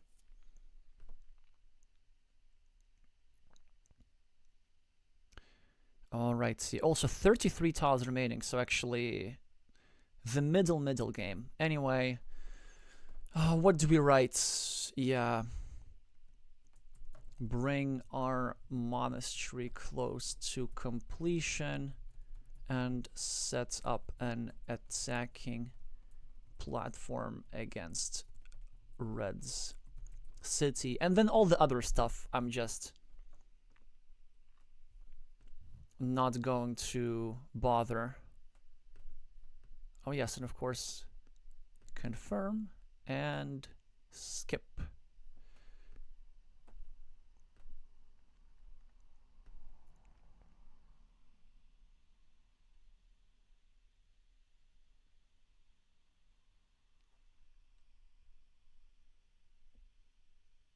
Hi MTU, BGA is not dead yet. We're just waiting for a match which is happening in 33 minutes. Alrighty, so let's see the solutions to this here puzzle. Yeah, this here idea, which I'm not a fan of. This is interesting.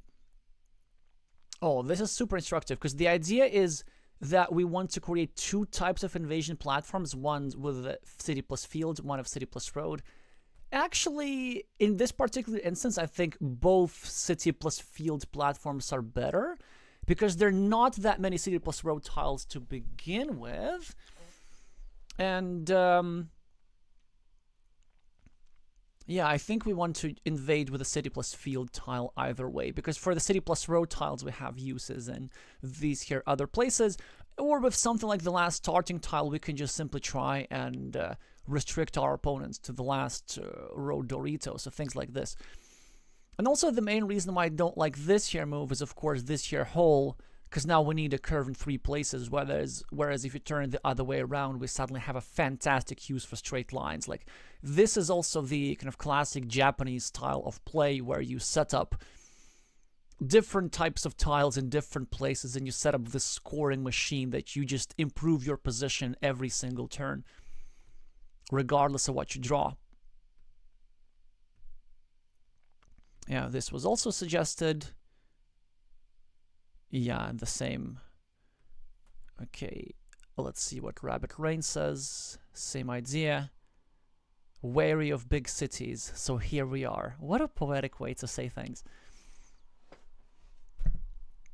Yeah, I can see also this idea. I think it's just like a little bit extra and wins the game at a slightly lower frequency than some other options. But it's not bad. Oh. Okay, lots of players choose to go here. Yeah, without a meeple, I don't like it, I think. Because then red actually gets a crossroads and goes over here. And then it's as annoying to deal with. We don't want to give them this road too easily. They can meeple the road if they want, but then they have to fill in both of these squares.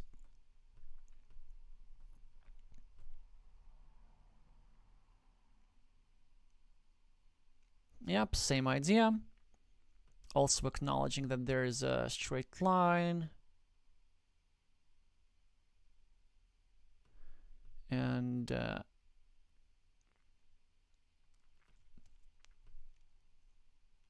yeah, so we saw all the candidate moves anyway. And I'm going for this. What was that? 3 puzzles, 4 puzzles? I think that was 3. So 2 more to go.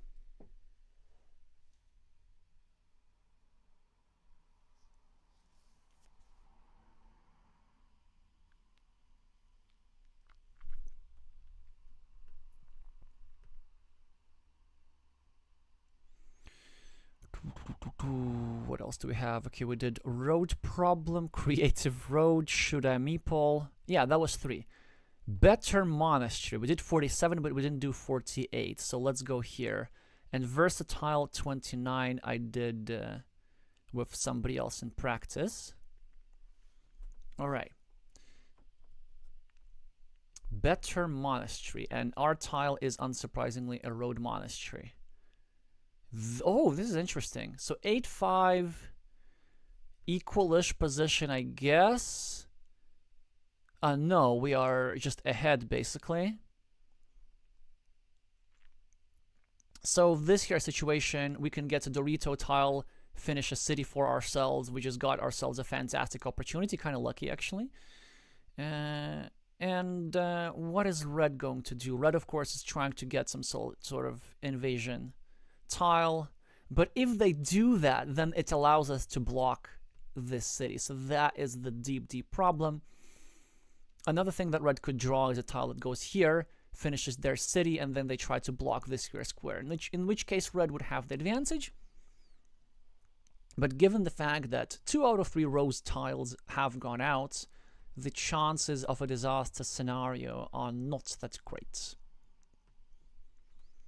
So this monastery, it's really irrelevant for this here situation. How do we deal with this? Let's just look at monastery spots. Plenty of 4-pointers. There's one here, which controls a road and nicely protects this here city as well. We could even later do something like a vanilla Dorito. Then there is this here move, which I guess is a little bit iffy. There are also these kind of ideas, setting up 3-point roads, which could be interesting. I think out of all of them, I probably prefer lowering the variance because I quite like my position. You see, if we go over here, my monastery is still slightly worse than the monastery of my opponent, because they have better room for stacking and they have better development. I think actually I just go here. I develop in that area.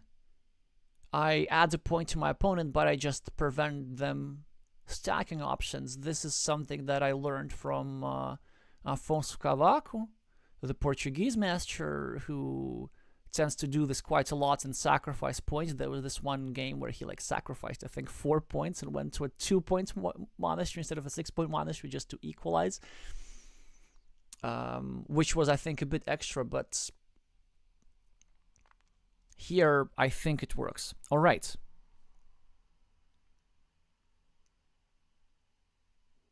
On the left, preserving a 3-point curve.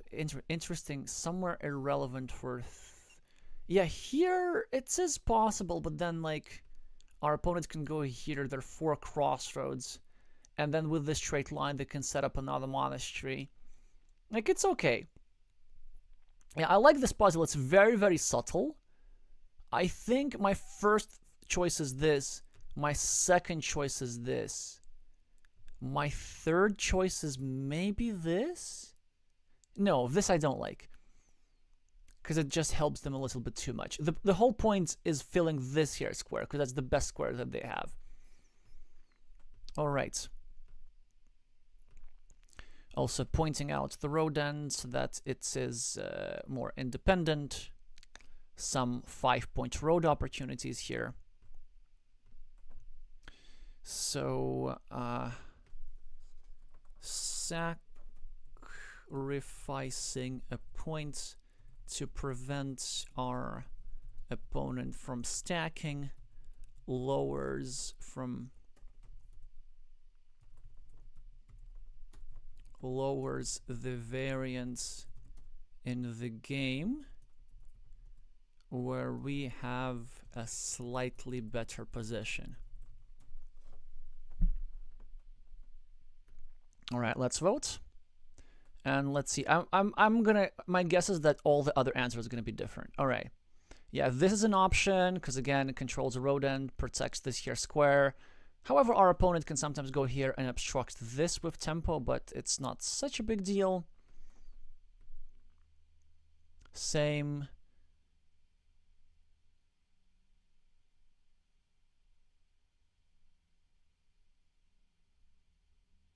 It seems that the luck factor is stronger whether you intervene poorly or not. This is, I love machine translation.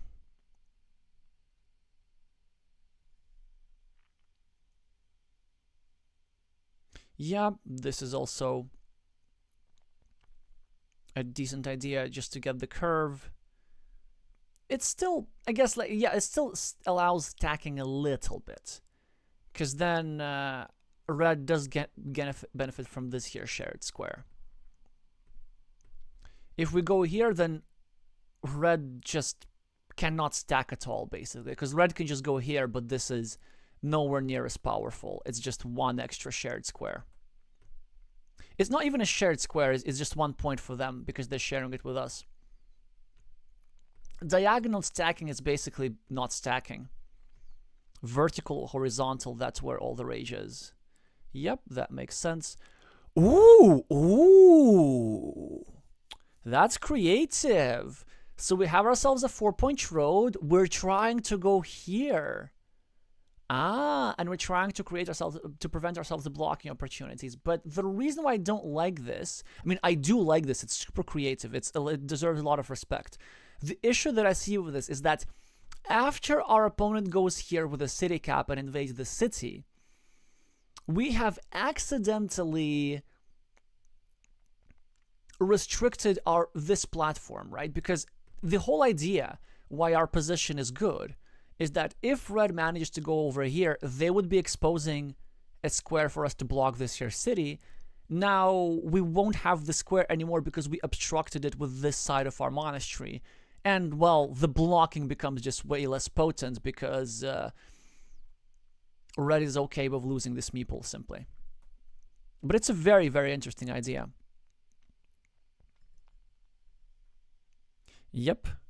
Okay, have a look at this translation. Compared to other 4-point spots, I'm slightly happier with 1 point for stabbing the opponent's road. So beautiful. Yeah, I get this.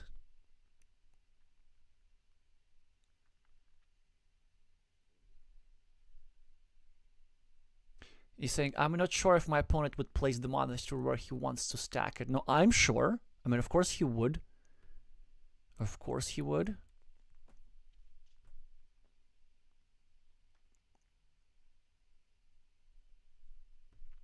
Ah, okay. What is stabbing? Okay, stabbing a road to your city cap. In that sense, yeah. So he's talking about this here move, which would no longer be beneficial. So this move does protect the city cap. Like, it does deserve a lot. But the thing is, like, this city cap is kind of not relevant as to what's going to happen in this game.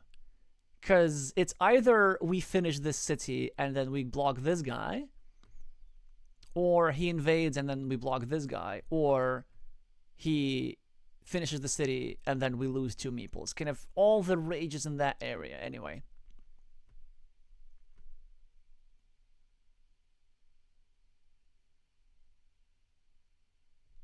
This is a great point that you can create a monastery spot with an extender or a splitter, or just even a vanilla city cap. Yeah, this is quite nice, actually. No, it's a good spot. It's a good spot. Anyway, it's just the only thing that this reduces variance. And it just makes me better equipped to deal if my opponent gets 2 monasteries.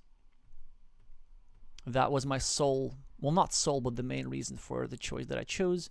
Yeah, this we've seen. This we've seen. No. Yeah, and then he draws a starting tile and we lose. No, thank you.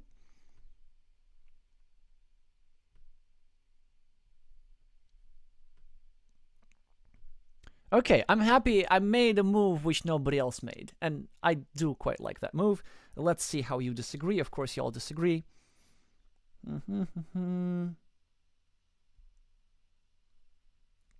Oh yeah, I see the move, well, the other move being suggested, the one which is my second choice. Hi, napalmEye. Alrighty. So that was the puzzle, but the main thing is, like, reducing variance is a consideration in some positions when it comes to monasteries. Alrighty, 5th one. Better obstruction. We like obstruction.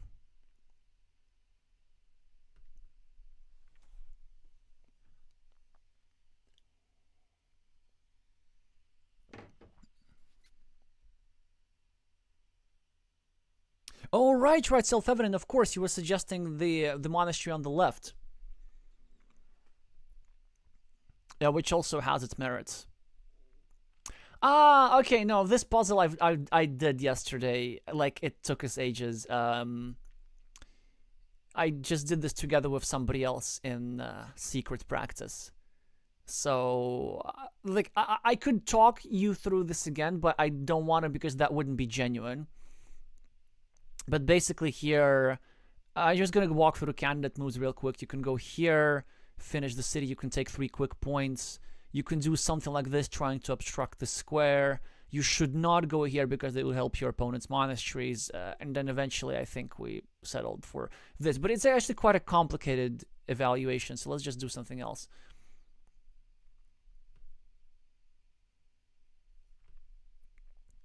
Not versatile. Not the others versatile. Okay, enclosed field. We haven't had field meeples today at all. Enclosed field 2.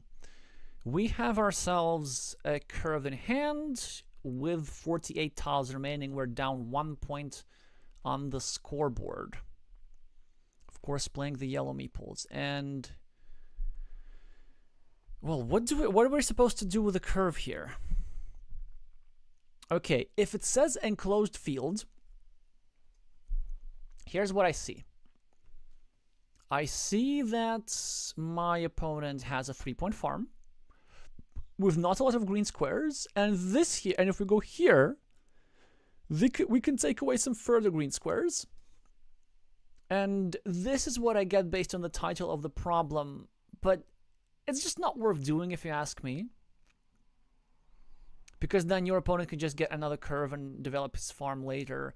This also is not such a potent green square because, okay, like, it's a green, but where do you face the city cap? If you face it outward, suddenly the red meeple can eat it up.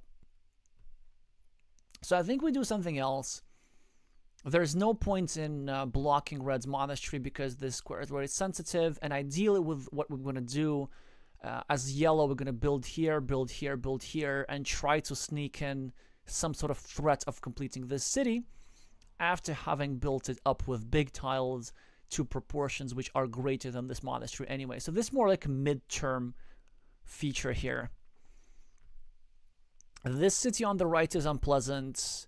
It's actually very close to being blocked because we can't even protect it normally because the 3 tiles, the 3 roses with which we would love to place here are gone. So I was thinking initially of doing something like this, but then I think that would be bad. I think we just need to leave the city alone. If our opponent wants to go here and commit it to a starting tile, this is good because there's still 2 of those left. We can try and set up another threat like this. We're going to have starting tiles here. We're going to have daggers here. And if our opponent does anything to the city, this is good because this means that they're spending time on not doing anything to these here cities, which is the most vulnerable feature that we have, and which is the main reason why the position of yellow is significantly worse than red here.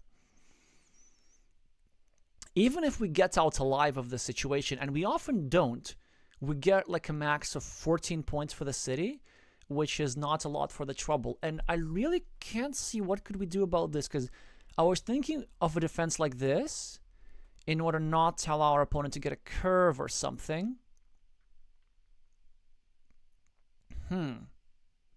But then I don't want to put anything here at all, because even if we do this, then now we can't fill this square. Well, actually, we still have this dilemma. We basically can't fill this square at all until we fill this square. So how do we want to deal with this? We maybe want to prevent our opponent from placing something here, because this would delay them a little bit. So we can do something like this, perhaps. Or maybe no, we can just do something like this, and I think, oh yeah, why do I have to draw? I can just place the actual tile. I think I can only generate one viable candidate move, and this is this. It eliminates some rodents, like it eliminates horses. And it eliminates curves in some way, because a curve here would not be a very strong move for our opponents. It allows some easy defense. And my plan is this. If my opponent successfully blocks, then I wait for a splitter, try to save at least one of these meeples. And if my opponent goes here and tries to block both meeples, then I draw the Dorito tile and try to salvage this square. I think this is the best way to go about this, But yeah, we lose one or both of these meeples at a very high frequency here, I think, regardless of what we do. This has its merits, actually. Maybe we have a different plan. Like, we maybe want to build with the Rodorito here, and then it's difficult for our opponent to block because there are not that many city plus road tiles. But then the plan would be to get another Dorito and one of the two triple cities, and the triple cities already are here. So yeah, this is my move. Do let me know what else you think in the chat, because this is a tricky one.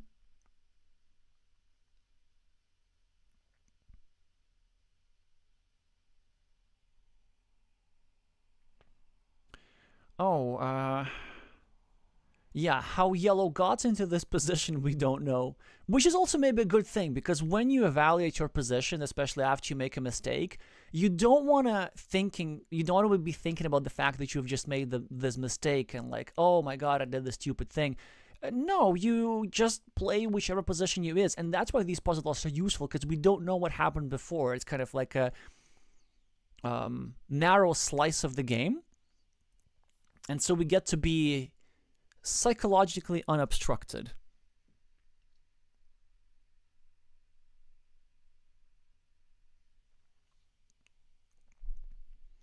Yeah.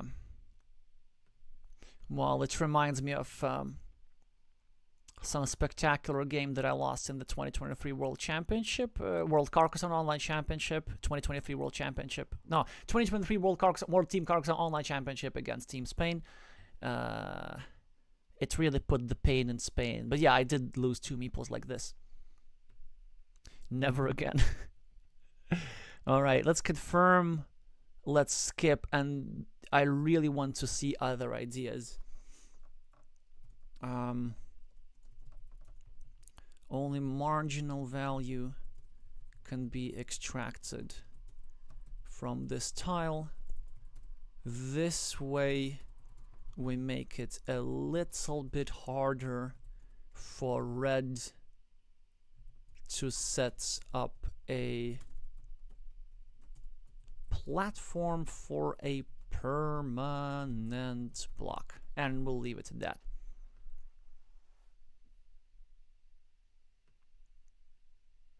Quite a lot of comments.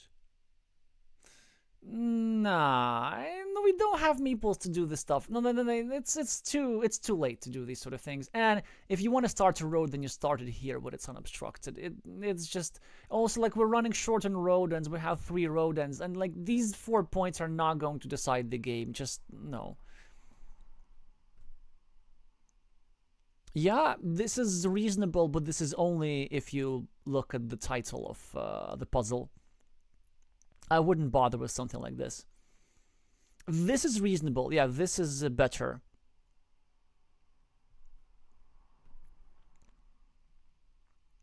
Just to start a ring road. However, it can just expand the field unnecessarily. I know, it's nice, it's nice. We can maybe get... Actually, no. Again, we rely too much on road ends. I don't like this. Like, we're running out of meeples. I think we can wait for some more heavy-hitting artillery, like monasteries and stuff. I get this, but like it doesn't really narrow the field. It only looks like this. Because like when you're thinking of narrowing your opponent's field, you have to think, which tiles exactly am I preventing? And this, for example, actually adds 3 tiles. Like 3 daggers are now fantastic for red. Red goes here, then bam bam, blocks this, and expands his city. So, no. Just no. And even this city cap, as I told you, it can be connected to this city quite easily, so I don't think it's the move to be played here. Yeah, I get this, but then it's still an obstruction against their city. But you know what? It can actually, it can do something. Basically, it's a game of chicken. So, when your opponent is... let's say they get a curve. They will want to go over here and set up a permanent block, which they shouldn't. But then we can actually defend and finish the city. So I think this idea can very nicely set up a potential mistake from our opponent. I think in this position as red, you basically just don't put anything here and you wait until, like, let's say, yellow gets the Dorito, and then you block both meeples, or yellow gets the splitter and you try to block the other one. Because if we go here, then there are plenty of scenarios how yellow can find some sort of saving tile in this area and get himself both meeples. So this is actually not that bad. This is not that bad. But then this also means that, no, but then we also need to rely on our opponent making a mistake. Like, we need to hope that our opponent goes here and tries to block.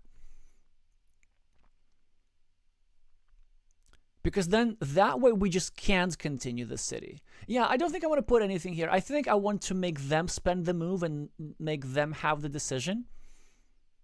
I don't know. It's not bad necessarily. It's an interesting idea to explore. Yeah, with this one we talked. This one is much worse because it expands our opponent's field for 2 points, which is going to stay here until the rest of the game. Like, our opponent gets a straight line, and that's it. We need a Roda, which are fewer far in between. Don't do this stuff when you're short on meeples. Yeah, it looks like it's a defense, but it isn't, because again, rose tiles. So I still want to have the options of using the 2 starting tiles here.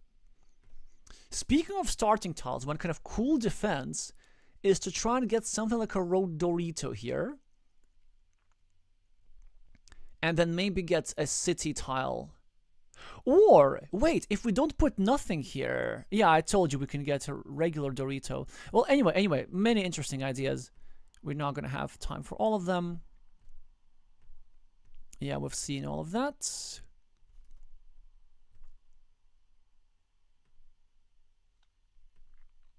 This is actually pretty decent, because this one is actually a defense, but... it also might have a psychological impact,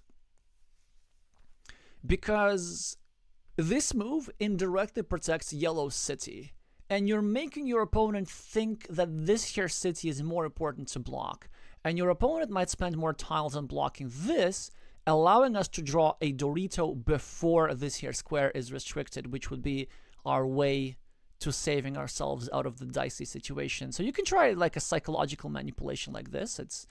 It's could be worth it depending on who you're playing against.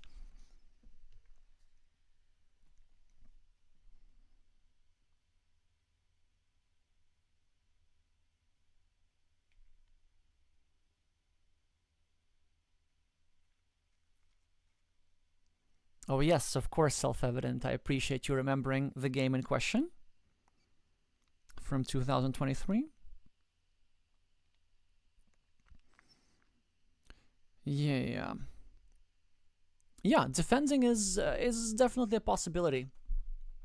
Well, I'm not sure if it's about this or this. I kind of chose the one which is a bit more neutral. It also gives my opponent a bit more rope to try and hang themselves. Anyway, these were the 5 puzzles. A lot of deep things. Yeah, if you want to improve your game, just like do one of those a day for a month, and it makes a huge difference. Or if you want to go down the rabbit hole, I think they have nearly 800 of those over the course of the last 2 years. Yeah, 777. Alrighty, so now let's actually have ourselves a 3-minute break. The match is starting in 5 minutes. I'm gonna close this down. Maybe we're gonna do a bit of an intro. So I already told you that this is from Q1, so this is from the bigger qualification tournament. Let's actually open it up. So CCL qualifications, Q1, and where is Pavlo here? We're gonna find him. We're gonna find Mr. Brin, yeah, in Group D. A very straightforward system.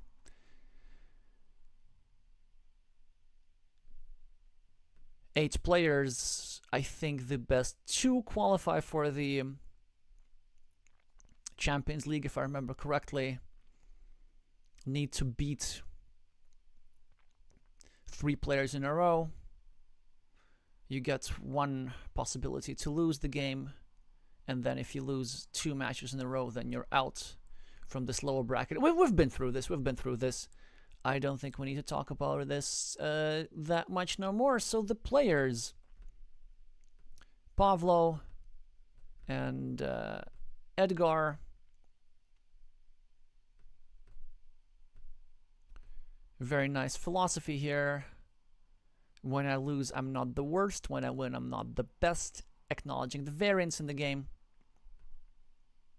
Ah, I see the issue. Okay, they must have been like playing with expansions or something, or just doing something silly, playing Carcassonne on tilt, rated 486. Of course, it's not their actual rating. Their actual strength is like mid 600s, which is why they placed in the top 3 in the Chilean championship, I think. Yeah.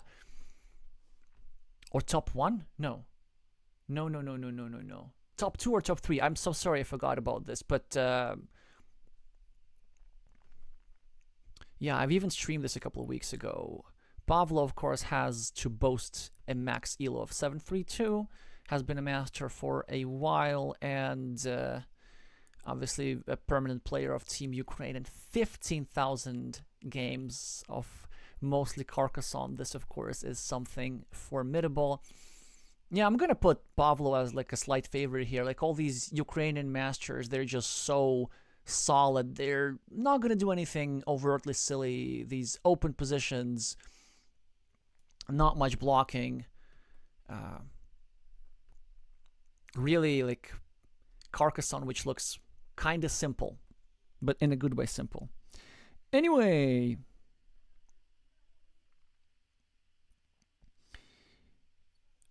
the match is starting in 2 minutes. I'm gonna go and take a hot water break. I recommend that you do the same. Hydration's important.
And we're back. Last match of today. Either the Ukrainian or the Chilean will advance, and it's his 1800 UTC. And I was gonna say away we go, but a bit of an unusual time format here, which is now the not default option, we're not going to have a 15-minute game. Instead, we're going to have ourselves a 3 minutes time bank. A 4-minute time bank. Yeah, this is the new thing on Board Game Arena. This changes things. A 4-minute time bank and a 45-second increment. Well, let's see what happens here. The Ukrainian with his traditional black meeples has the starting player and gets himself the 4 points on the scoreboard.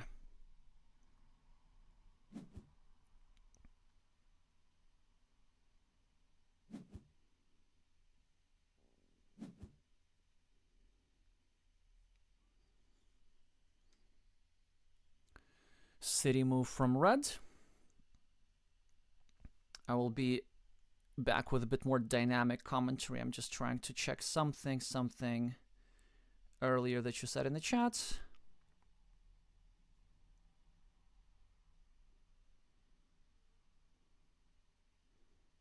Yeah, we should be good. Road for Pavlo, of course. Ooh, now let's see.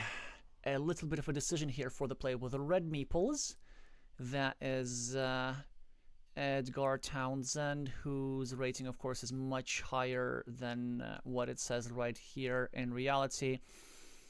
So, yeah, this is, of course, the correct move. We want to start a new city unobstructed. We want to actually cover up this here city from potential invasions, although Pavlo renews the threat straight away. But it is what it is. I don't think it's worth to go over here and unify those cities.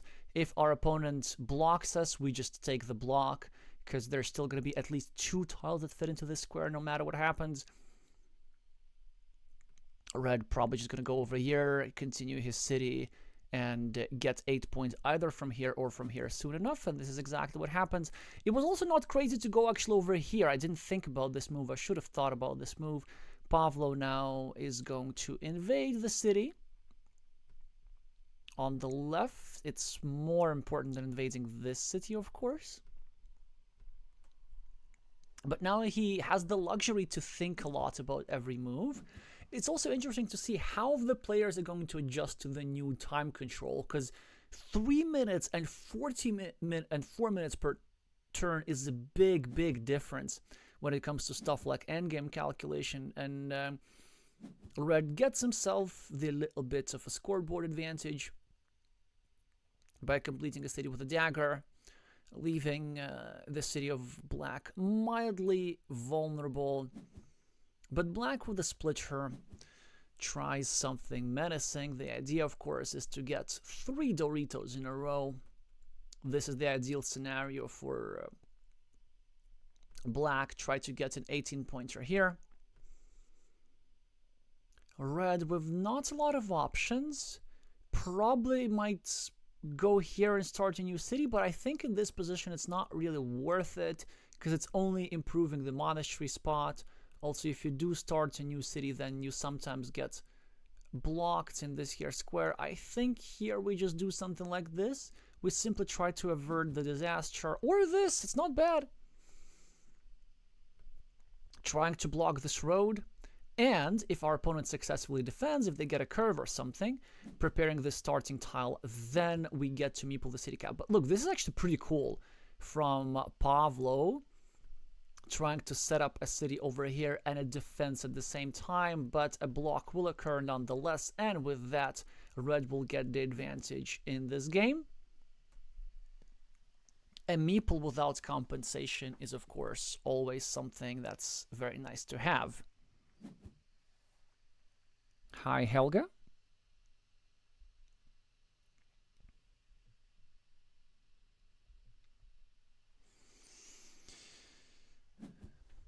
So Pavlo now dropping a crossroads, interestingly, and yeah, there was just nothing much to do with it. All the road pieces were well taken care of, which also highlights the importance of meepling things in the opening. Had Red not made this move with a meeple, Black would have been able to go over here, but now this road belongs to Red. Black's road is mildly obstructed. And what does Black do here? I guess just continue? Or do this. Yeah, that makes some sense. Maybe going this was an option. Huh. Interesting tile here for Townsend. Almost all squares help his opponent, but this, of course, helps himself.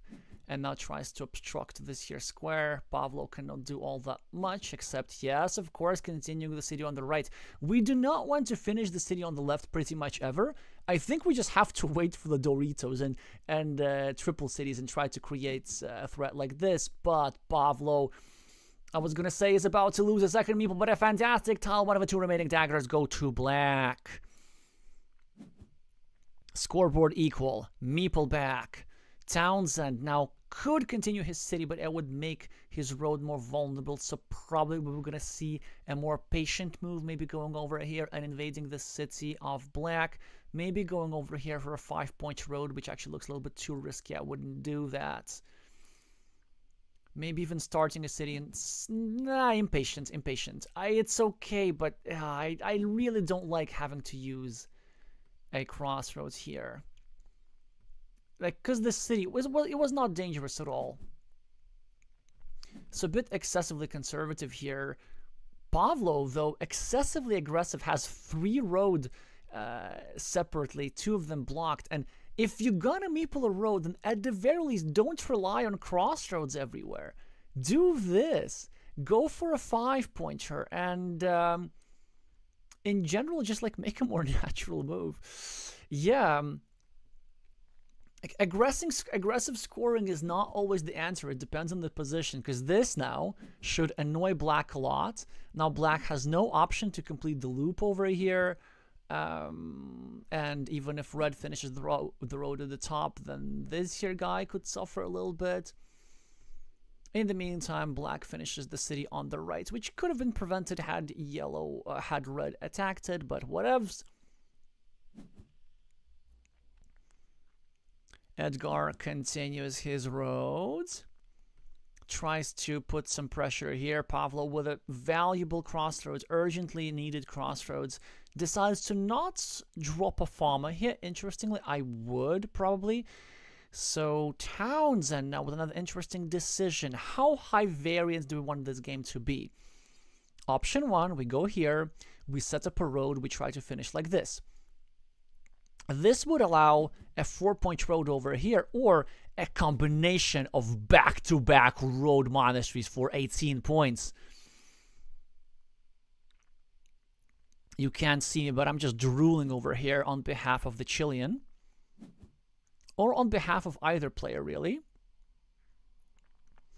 A monastery here for red is not such a good monastery, actually. I mean, it is a correct move, but it's mostly a bare necessity, because normally this monastery would control black's road, but actually it's the opposite. It's the other way around. This is black's road controlling this here monastery, because it is not in black's interest to continue his road at all, because his road is already blocked. But now it's a good tile for Edgard here. 2 options mainly. Option 1, we finish the setup at the top, get our 6 points, start a new city. An alternative was going over here, continuing our monastery and dropping a farmer here. And actually, maybe that would have been, on some level, preferable, because you know what? You know what? This is the last starting tile. So with any Dorito or city tile or whatever, this here square will become permanently blocked. And that's why. Actually, you know what? This was purely intuitive, but I didn't fully understand why that was the case. But kind of my intuition at first went that, oh, like we should use this tile here. We should just like make this look prettier. But now that I think about this, I realize why that was the case exactly. Yeah, because this monastery is more vulnerable than it might seem. And then we won't have the meeple advantage anymore. We'll just have the scoreboard advantage, which is a good thing, but it is not permanent, as black does have his threats over here. Of course, we're trying to do things. We're trying to invade. Black is easily going to go here and re-invade. He's going to think about this for a while, just because he can with the replenishing time bank. But this is the move they're going to see nonetheless. Standard in these here situations.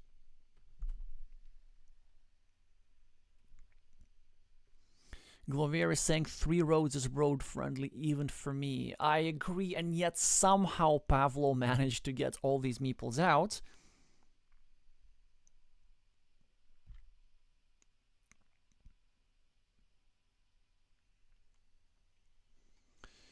Yeah, I wonder why a farmer has not been placed yet. I think that both players are waiting like specifically for a tile over here so that they can create a bigger field first, or at least make sure that this field does exist.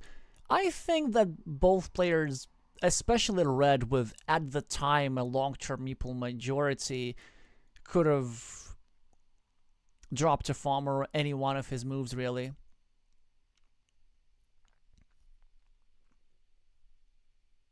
Yeah, Pavlo's thinking about this one quite hard. I wonder what there's to think about. You just invade Europe. Yeah, you just do this, right? I guess it doesn't hurt to think when you get a lot of time. Edgard continues his monastery. Pavlo is probably going to try and block, but there's still 2 tiles that fit into this square, so we're going to see a defense soon enough, not with this tile because it is no longer possible to defend. And actually, Red really doesn't have a good move. First of all, we have 0 monastery spots. This 4-point spot is not good because it is blockable in one move, given the lack of starting tiles available in the deck. And then that's it. Like, we can't go here because our city is vulnerable. What, do we just go here and drop a farmer? Maybe. Now, that's not crazy. Maybe we don't drop a farmer. Maybe we... But discarding a monastery, then we have to do something like this. Or, of course, this. This is much better. Creating a vulnerability here. And now this square is blocked. Pavlo can breathe a sigh of relief. This meeple is not a big deal. Yes, it is minus 5 points in this mini battle, but whatever. Now that the meeples are equal, now the potential field fights, which are going to be a thing in the future, are going to be equalish. And if Black manages to either win the field or get a couple of monasteries here, or finish this here city, then he's still going to have some good chances to win the game. This monastery is quite significant because if road tiles are placed in these here squares, then all of the completed cities currently on the board are going to be united in one big agricultural corporation. A meeple gets returned to Red's hand as a result of these 4 points at the top. Certainly a bit of relief for all of our Chilean fans, as this meeple was mildly vulnerable with not many dagger tiles remaining, and not many city plus road tiles remaining at all. Actually, look at this unusual configuration. No starting tiles, no roses, and only 2 daggers remaining. And finally, Black does drop a farmer. Not in the quite location that I would choose, and maybe I would have gone over here. Townsend can drop a farmer as well, but maybe it's just better to equalize the city first. Yeah, exactly. We play it safely. We're +7, and actually it's a very, very good lead to have this +7 because we also need to count extra these here 5 points.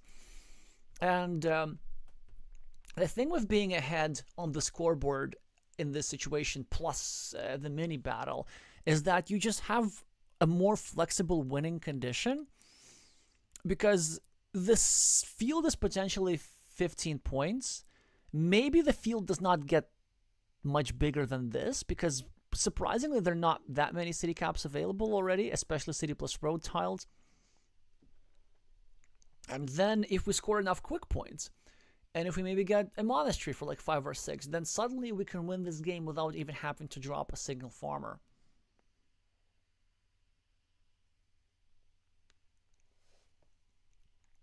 Glovier was suggesting a farm on this monastery. Yeah, I think it would have been worth it. Like, both players trying to delay things. Maybe indeed saving meeples for monasteries in the future. And maybe the reason why Black decided to go for a farm right now is because Black saw that 2 of the monasteries have been gone out, so there's nothing much to save meeples for. That said, the real juice is in the center. Somebody could get 18 points. It's also an interesting situation, like, to see if you get yourself the first road monastery. Like, do you actually try and go here for 8 points and hope that you're going to get the second one? I'm going to save you some time. The answer is unequivocally yes, because even if you don't get the second monastery, the 8 points in and of themselves are pretty decent. And if you're red, you even get to go over here, because now if your monastery gets blocked, so does the field of your opponent. Both players exchange quick points. I expect red to go here or here. There's not that much difference. I think here is mildly better, because you don't want to leave a 4-point road up for scoring, whereas this here 4-point road like this is a bit more vulnerable. And the reason why you don't want to leave this 4-point road opportunity is because your opponent is slightly behind on the scoreboard and you want it to stay that way. This move is not good. Or maybe it is. It's not bad. It's not bad. I think I can see the point here, but I don't like the I don't know.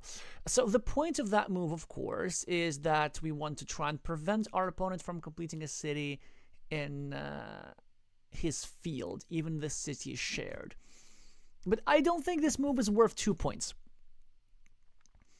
because the city in the shared field is only going to be worth 3, and even that, it costs to move, and it's not even a guarantee.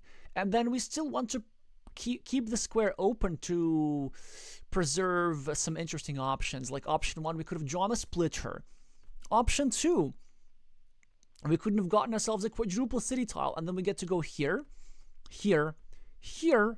We block the square, and there are some scenarios how red manages to take over this side of the ruin. I think some missed chances and a too committal decision here for red, and mainly I just don't like losing the points. Yeah, because you see, so you're afraid that your opponent is going to finish the city in his field. Well, it's now your field anyway, because an equalization is happening here. So there was nothing much to worry about.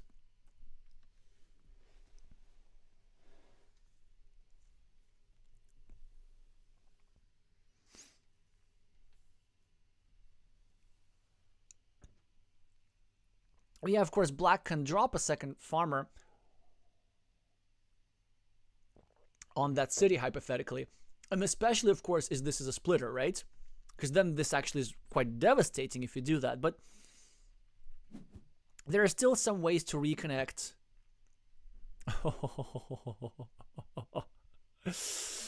Pavlo apparently figures that the way he wins this game is to go for the ultimate content move, hoping for the quadruple city tile. But it's not just that. In addition to the quadruple city tile, he needs to avoid a block on this square. He needs to get exactly one of the 3 remaining cows, because all the 3 remaining horses can be no longer drawn from the deck. So certainly we appreciate Pavlo's risk-taking endeavors here, especially if he's successful. I think I would not have gone that dramatic just yet. After all, it's quite easy to come back with 2 road monasteries. And the chances of drawing 2 road monasteries are greater than having this setup complete. But look at this. Pavlo immediately with a quadruple city tile. What was that? Townsend now is going to invade. But now Pavlo can go here and try to block the square. This is so fascinating. How does he do it?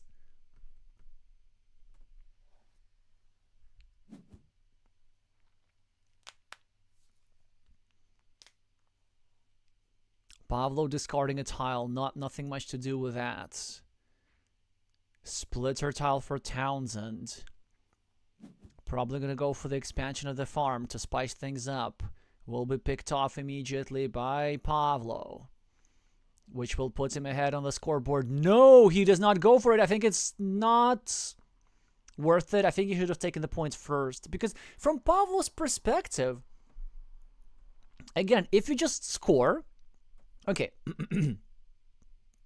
imagine this.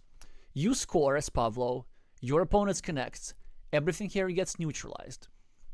You score again, you're ahead on the scoreboard, and now suddenly you're like +1, +2, because you can surmount these 5 points. Yeah, I think maybe black is like overestimating the importance of blocking the square for this here winning chances. It's nice, of course, but we can always do this sort of stuff with road tiles. Alrighty, so Pavlo connects the farms. Townsend connects the cities. There are a lot of quick points up for grabs now. Townsend is now technically ahead. 3 points overall with all features on the board dead equal. So 2 points on the... No, he's ahead more. Townsend has 2. And he has 5 extra. He's 7 points ahead. Of course. Because you see, in my head, I was assuming that black had taken these 4 points, which he hadn't.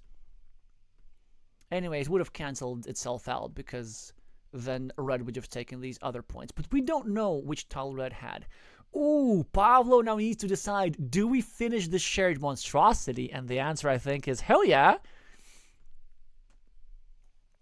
Give us some meeples. Give us some fun. There are going to be 5 meeples back for the players and plenty of chances to get road monasteries, get farmers, like high variant stuff. This is exactly what you want. Don't you, Pavlo? Because then how do you win? You just try and get the last curve for scoring? No, he doesn't do it. I think he does not want for his opponent to have the tempo with all these meeples back. But again, Pavlo, you're -7. How are you overcoming -7? Okay, the curve is 4, and then you draw a city cap, but they still have multiple tiles. I think that just getting the meeples back and trying to drop farmers, like here, for example, and connect to the fields could be more powerful. Speaking of which, is it crazy to drop a farmer for red? Yes, it is, because red can get outrun. But black could drop a farmer. Maybe we get quick points first, bring this field to 7 completed cities and 21 points, and then on the last turn we invade like this, through a straight line or a curve or a road monastery, whatever. Yeah, the 2 road monasteries still lurking in the deck this late in the game will allow players to delay potential field attacks and also to make the field attacks successful at a high frequency.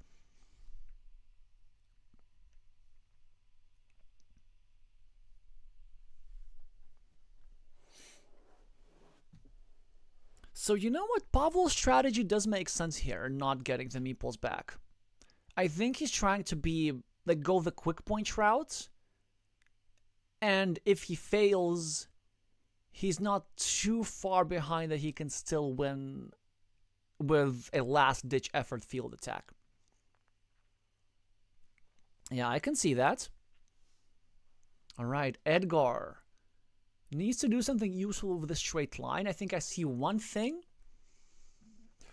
I think I want to kind of try and build some barricades around this field, even though it is technically impossible. Imagine if there are 2 tiles remaining and both of them are road monasteries.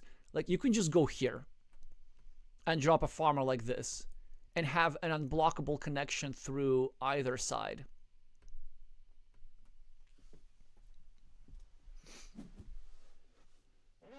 Don't do it, don't do it, don't do it, don't do it, don't do it!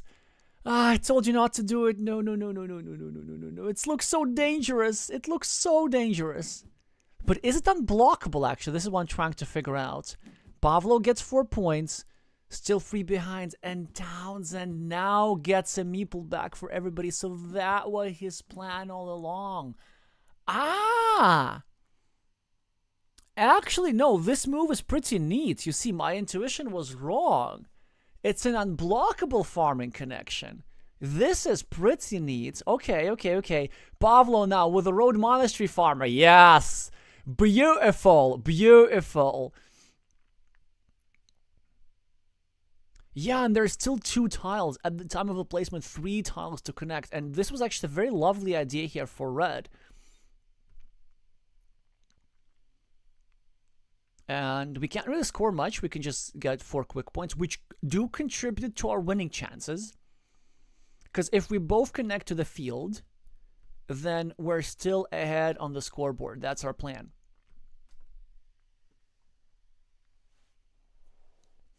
All right, well, let's take the quick points.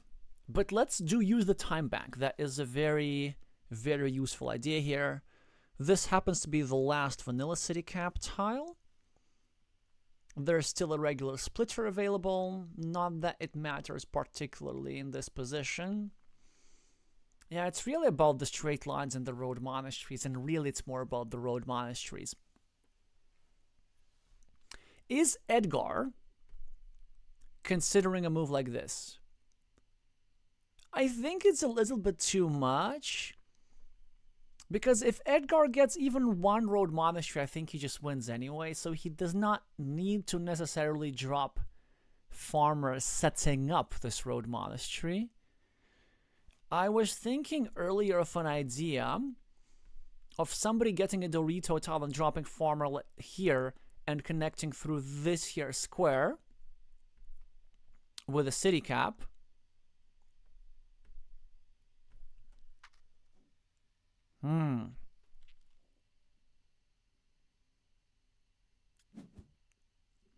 He does go for the farmer. I could see how it could turn south in some scenarios, like if a straight line is drawn like this, then this guy can be cut off. I think that the way red wins this is by not winning the farm, but by equalizing the farm. But this move still makes a lot of sense. Because there are some other field invasion opportunities, like we could get a straight line here, and we could get here a curve plus straight line combo. Or do you know what? We could get something like a curve and a Dorito. Yeah, that could totally work. That could totally work. And I think his idea was also to just take away these farming platforms. Well, Pavlo has to connect the farms. He's thinking whether he wants to meeple the monastery or meeple the road, and I think the answer is you meeple the road, because if your opponent connects, then you also gets a connection. Ah, but look at this. Oh, man. The board vision from Townsend. There's another opportunity to connect, because you see, like, even with a straight line, this wouldn't be a complete block, because then a curve would also bring this guy into the field, which also means that black needs to meeple the road here and not the monastery. First of all, the road is more points, and second, this road could be many more points potentially. Townsend now gets himself the road monastery, and without a big advantage in the game. Of course, he's going to meeple this Pavlo now with a curve. Difficult for Pavlo. Actually, that's a pretty easy decision. We go for a 50-50 farming invasion, and we lose the coin flip. This was the last curvy tile available to fit there. No more daggers, no more curves, and no more road Doritos after this one. Still a lovely idea here from Pavlo.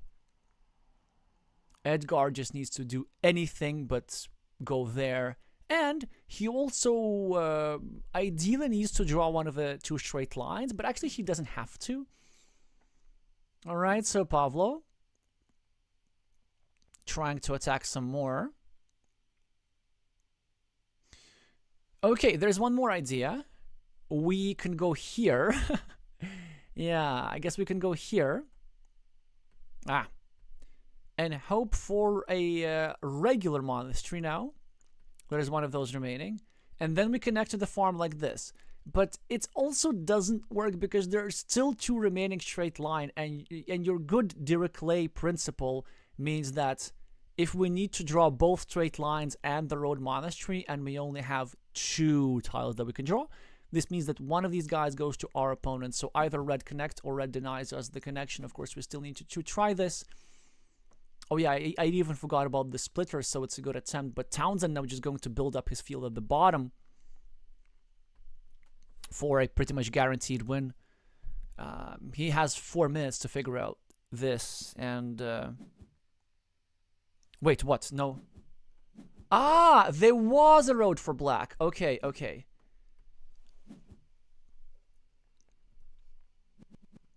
No, there wasn't a road for black.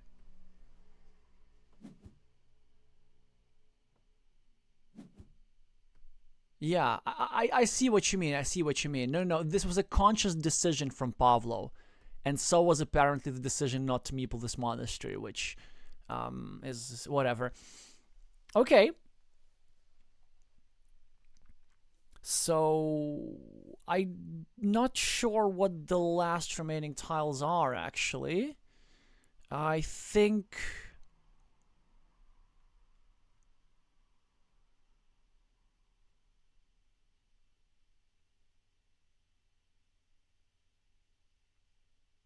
I'm really actually at a loss here. I feel like we've spent everything in this position.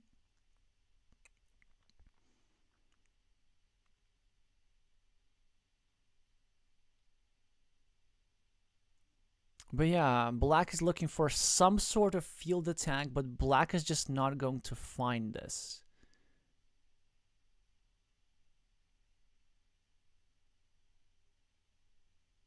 I don't think I can understand this sorcery. Like, I'm looking at the board, and I'm seeing every single type of tile being used up. What's wrong with me?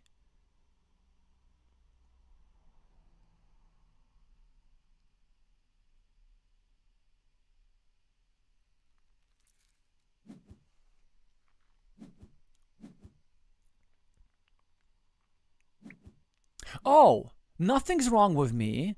This was in fact the last tile. It's just, again, you see like Board Game Arena is acting out. It says 1 tiles remaining, when there's 0 tiles remaining. I mean, yeah, it is honestly getting a little bit more... it is getting out of hand here. Alright, so what do we have? Yeah, we have a very nice win here for Townsend.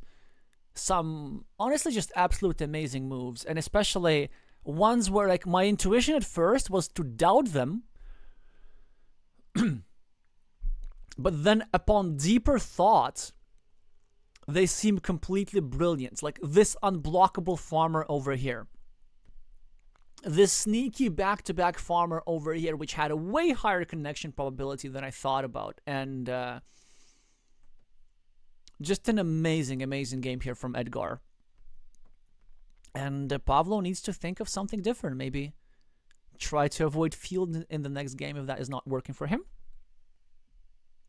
And they get themselves a 2-minute break, and so do we.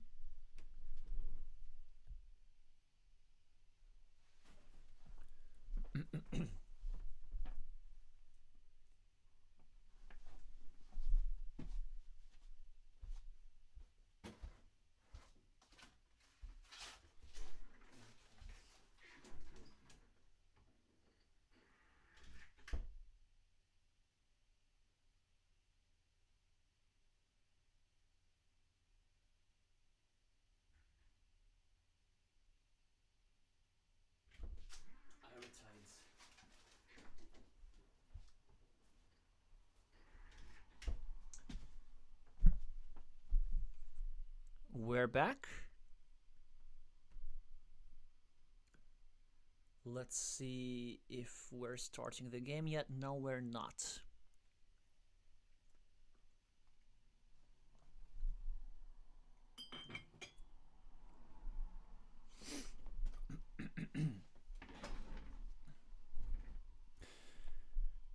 Oh, one thing that I did miss. So once I had this position refreshed, if somebody can remember, in the final position, did Pavlo have or did he not have the meeple on the road, on that 3-point road on the right?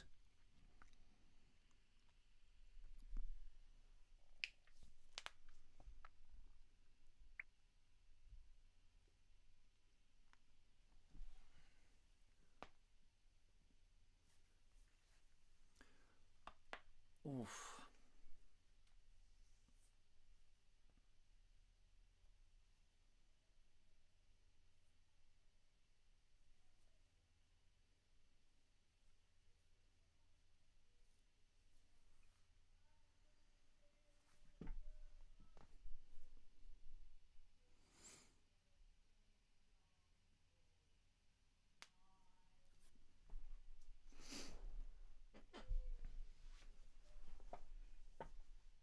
Oh yeah, I should just refresh the page again. I mean, why am I losing focus?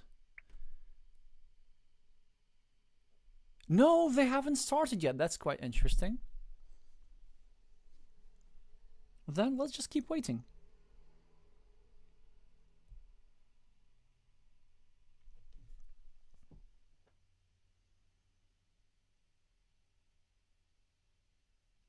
Oh, I need to adjust the score a little bit. I wonder why that happens. Yeah, there we go. And there's even... Oh, wait, there's more stuff. Wait, have there more matches been scheduled?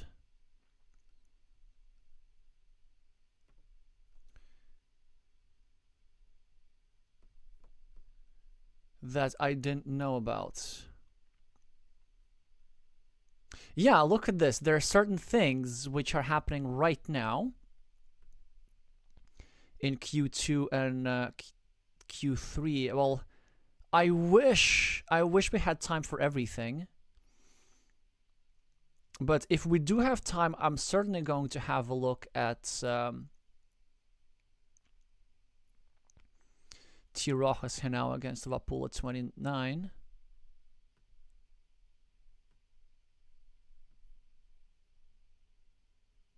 From the third qualification tournament.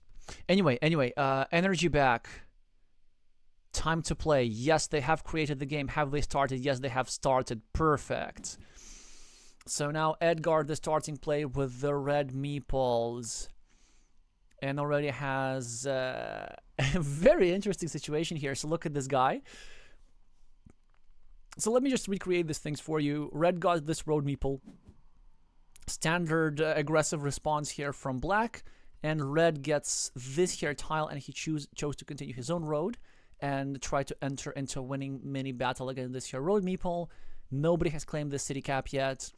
Pavlo now exerting pressure on this here square. Edgard now with a fantastic tile, which does not go here. You gotta resist the temptation to finish your road. You can finish your road later, but of course it goes here for 5 points, supporting the red road, controlling the black city, creating a 3-point road going through this here square in case we get fortunate enough to get ourselves a road tile, and many, many good things with that.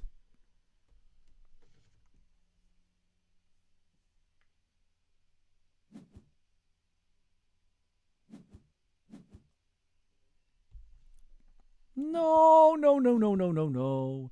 No, no, no, no, no, no, no, no, no, no. Double no, triple no. Oh, this is so sad. The sadness, the sadness, the sad sadness of it all. Let's try unpack it. First of all, I think unfortunately we see the first big mistake of Edgard of the match. It's like it's a 3-point move compared to a 5-point move in an incomparably better position. I just don't know what to say. But on top of that, Pavlo now got the quadruple road tile with which he cannot do anything, and it was got discarded. And this means that in the end game, Townsend is not going to have the advantage anymore because he's not going to be the player to place the last tile. Pavlo is going to be the player to place the last tile, right? Because there are fewer tiles in the deck.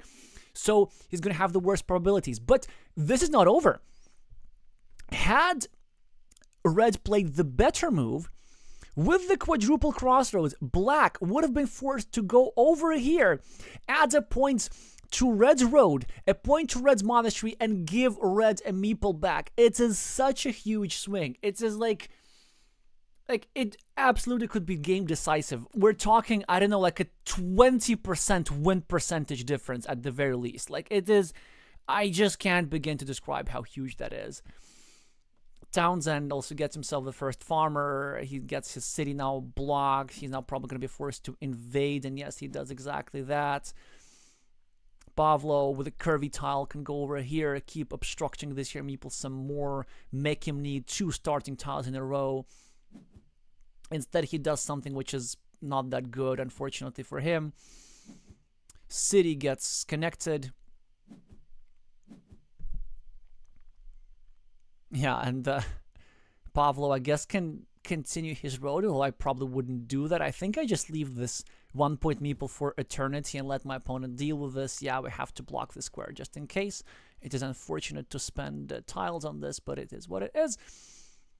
And then from Red's perspective, it's now quite easy to try and block this square. I don't think this road meeples makes it out very often. Red chooses to not start a new city, but instead to give himself more chances to expand his city in the future, which does make sense.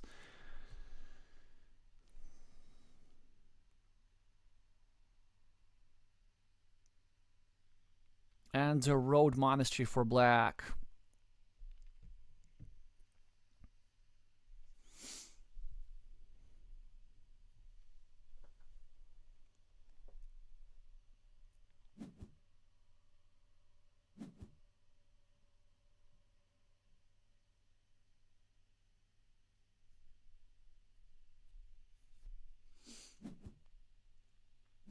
But a regular monastery for red. Still a good position for red, actually. It's just that that position could have been, like, basically winning. Like, it could have been just complete jackpot. But yeah, now Pavlo gets himself a city cap tile, drops a farmer. He has the long-term meeple advantage-ish, at least for now. Equal on the scoreboard, and now that we have a greener grass and more open space, now this is the type of position that the Ukrainians like more. Maybe not all Ukrainians, but like Pavlo in particular. Alright, Townsend drops a farmer, which makes a lot of sense, and a huge monastery for black. Finishing it for 9, starting it for 6, equalizing the monastery of red. Red with a scoring tile. But where exactly does he score? He takes the 4 normal points. Not the one next to his monastery. He wants to still keep the majority on the farm.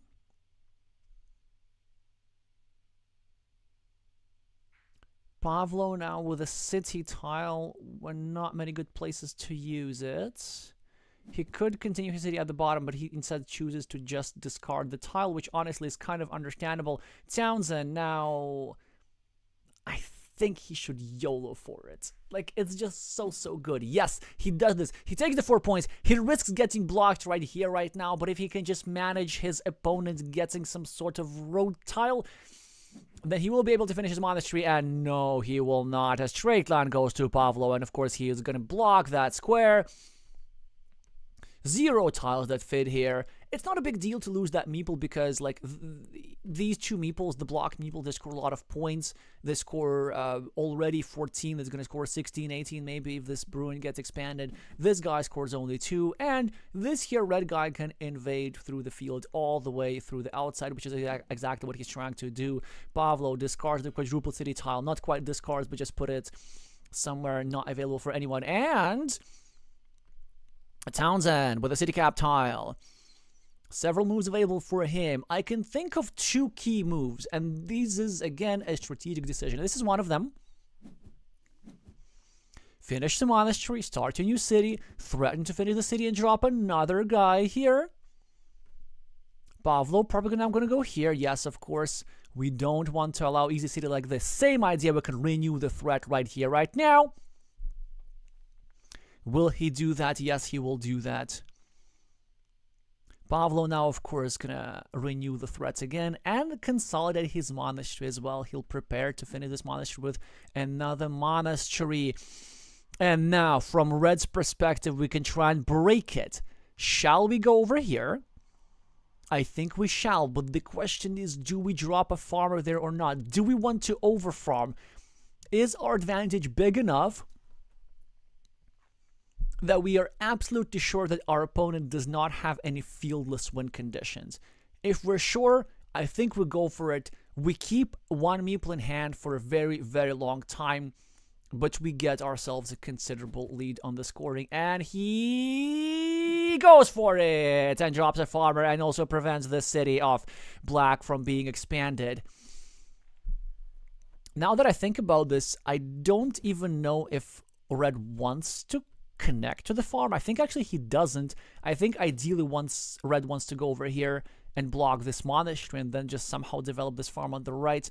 In the meantime, Red's developing his city. The situation with this square is unresolved, but it could get pretty interesting. Pavlo could consider meepling the city at the top, which is technically still completable, and this would be either a source for points, 7 of those at the very least, and also a chance for an alternative win condition. I'm trying to draw one of the possible patterns that the remaining tiles in the deck still allow. Townsend with a city cap.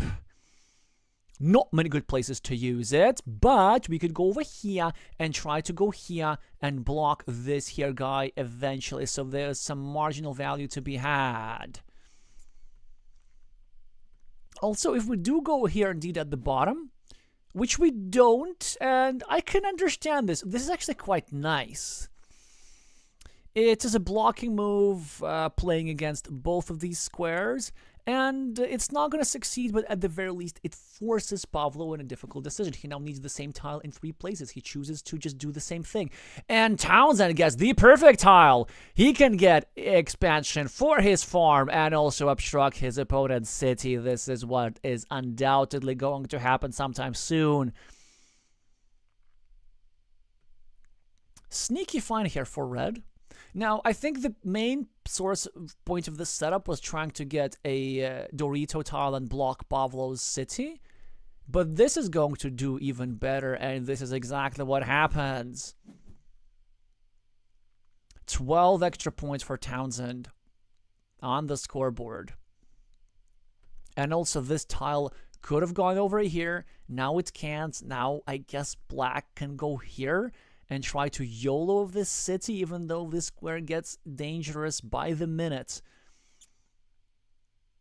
But we're down 12. I don't think we can use like normal moves. We can just start a new city somewhere. That's just whatever. Developing the farm here. Actually, this is also not crazy. We can create some more city caps, some more platforms. Maybe we take both of them. We block the square. We allow our opponent to keep a little 9-point field. We then drop a farmer over here, connect through the monastery like this. Bam, bam. Drop another monastery over here for 7. Bam, bam. We equalize the field and we win because we have more monastery. This is an option. Pavlo goes for a more simple move. I can get it. I think something like this was potentially more interesting, but I can understand that. Certainly, maybe it's just even better. Not a constant move, just a solid move. And a fantastic tile for Edgard. I almost said Brin, which is his brother. Not only does he block the monastery, but he blocks it with the perfect tile. Because you see, had he blocked it with a curve, the curve would have left a farming platform available for him. But now it's not possible because, well, a farmer now doesn't go here anymore. This is so beautiful. This is just perfection. Townsend keeps blocking these here squares. Pavlo needs to decide which city to save. Do we still go here and do we still try hope for the chance of completing this monstrosity at the top? Or do we just continue at the bottom? Or do we just continue at the top? He chooses to make the low variance move. But I start doubting, well, I continue doubting if low variance is the goal here. Maybe the goal is high variance. Maybe the goal is shake things up.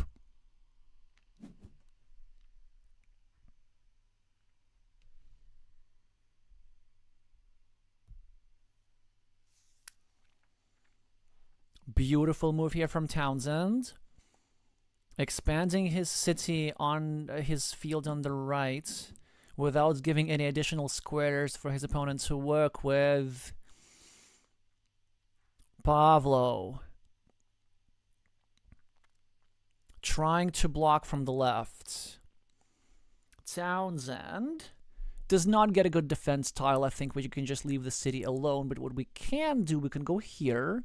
We can prevent our opponent from finishing the city too easily. And we can also set up a 4-point road, upon claiming which we will create a platform for permanently blocking this meeple. I think this is the way to go. He chooses to go for a defense move. I think it is not worth it necessarily. However,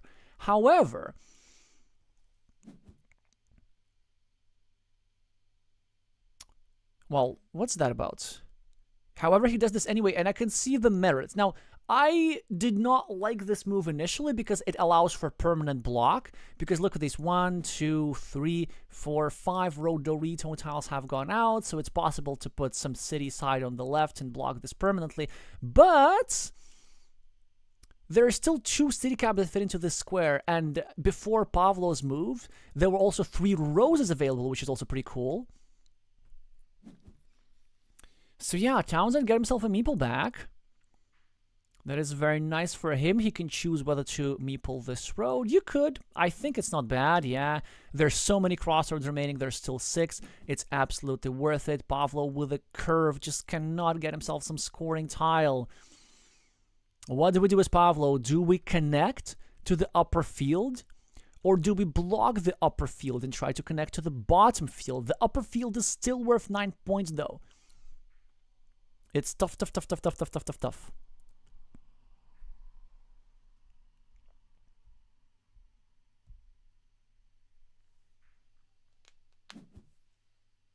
He chooses to go for the blocking approach, and I think long term it makes the most sense. He's going to try and maybe somehow find a way to make the majority on this here field, but look, the upper field becomes just as good. Pavlo gets a meeple back from one of his cities. Townsend gets a meeple back from... Ooh, that's interesting, actually. Does he go here for 4 points? Does he go here to get a meeple back from this road? Or does he go here to score 4 points and obstruct his opponent slightly? He goes for 4 points.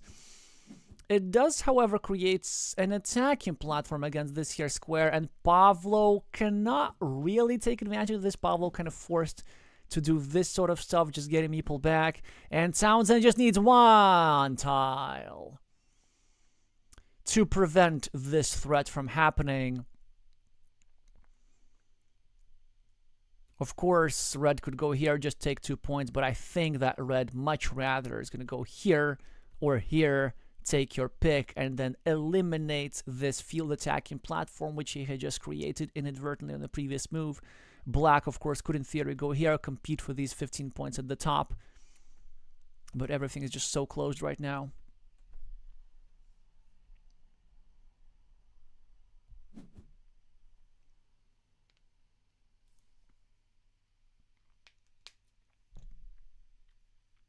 Thank you, Helge, for pointing out that black actually has only 1 tile left, the regular monastery, to connect to the bottom field, which is quite interesting. Yeah, Townsend does find his spatial move, has his cake and eats it too. The cake being the 4 points, the eating being preserving the field. However, Pavlo still could get into that field. If he gets the last remaining starting tile, he could draw a farmer over here for 6 points and then get some sort of road tile to connect over here, which is why if you're Townsend, you can... you can maybe go here. No, that would be bad. You could go here in theory. That would also be bad. I think you just ignore that threat and you allow your opponent to do this if you have to. You either go here for 2 points and continue your road, or even do something more extravagant, which Pavlo is going to do. Pavlo, of course, is going to go here for a 6-point road, trying to score in every which way he can. Even going here is not crazy.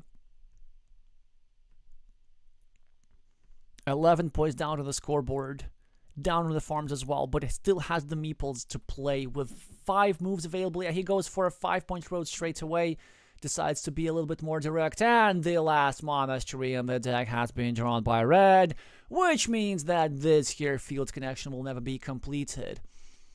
And this here guy is going to preserve himself all 15 points just for him alone. This is amazing efficiency. No viable field connection platforms. You could think of something like a ninja farmer through an outside of a curve, but very easily blockable with one of the 4 crossroads remaining.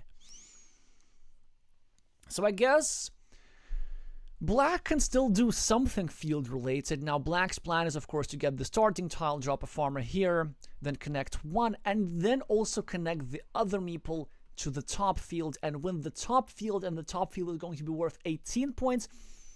After this here city is completed, there are going to be 6 points, 6 cities completed on that field. There are only 5 points completed on that field. Townsend's trying to block a little bit, and...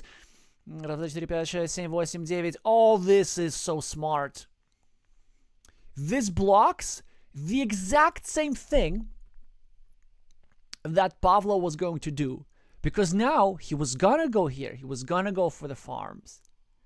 But there are no curves remaining. So this was a pre-block. This was a block in anticipation. Some beautiful playing. So change of gears for Pavlo. He just gets himself 1 point and maybe some chances to complete the city. Yes, chances actually. 1, 2, 3, 4, 5, 6, 7, 8, 9. 1 Dorito still remaining if I'm completely correct.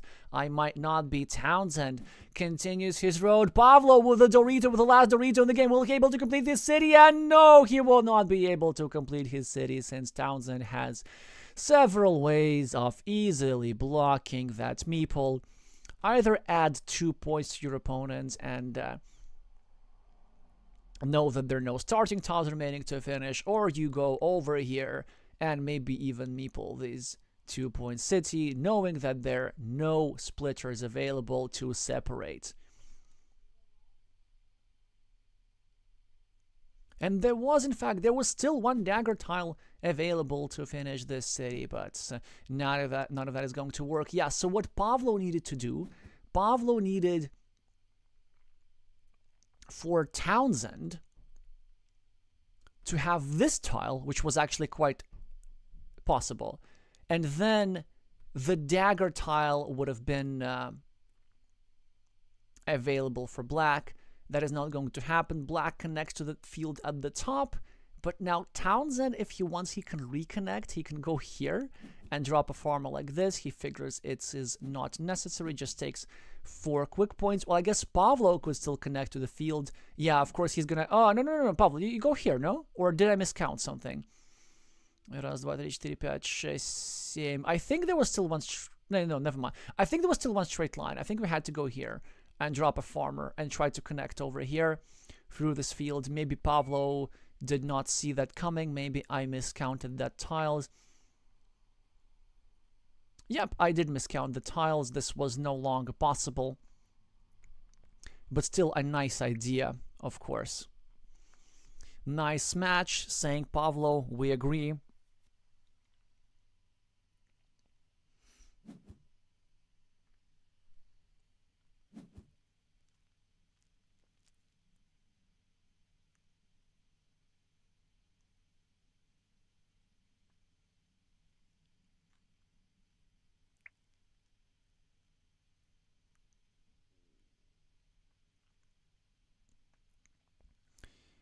Yeah, and Pavlo gonna get himself the last city tile, claim 2 points, which is the maximum that he can claim, and Edgard Townsend with absolutely amazing field vision is defeating an opponent who is nearly 150 rating points above him, both in current rating and above in the peak rating a little bit, and I believe very deserved win. Almost flawless game from Red again. The only issue, of course, I think that this move was a mistake for sure, the one which I criticized Red for. It ended up working out in the end, but it ended up working out with a little bit of help from the tile deck and a little bit of help from Pavlo as well.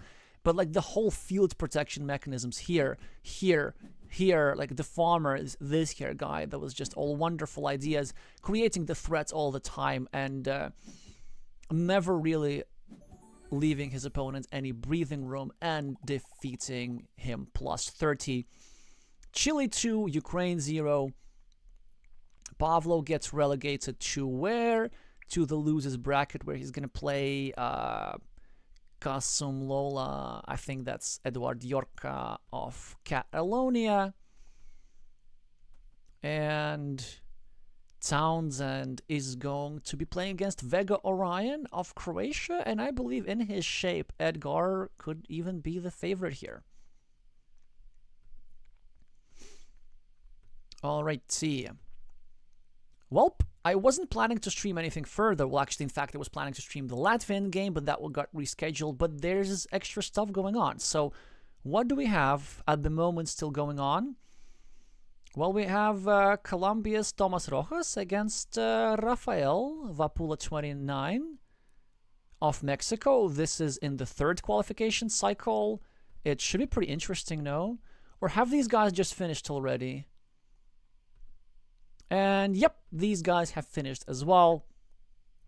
Tomasz has just defeated Rafael 2-0 again, so not many surprises. And also... Wait, Hungary's or Austria's? I think Hungary's El Duderino has defeated PJ94, which is a player from Argentina. No, not from Argentina. This is Guatemala, I think. Yes, Guatemala, exactly. Similar flags. And this was Hungary, right? No, Austria after all. Okay, that's pretty cool. Austria gets to advance, possibly in the main stage of the tournament. Not just yet, but in the next stage of the qualification cycle. Now we're truly done with matches for today. Maybe I want to have a look at a Q2, because we haven't covered any matches from the second qualification tournament, which is for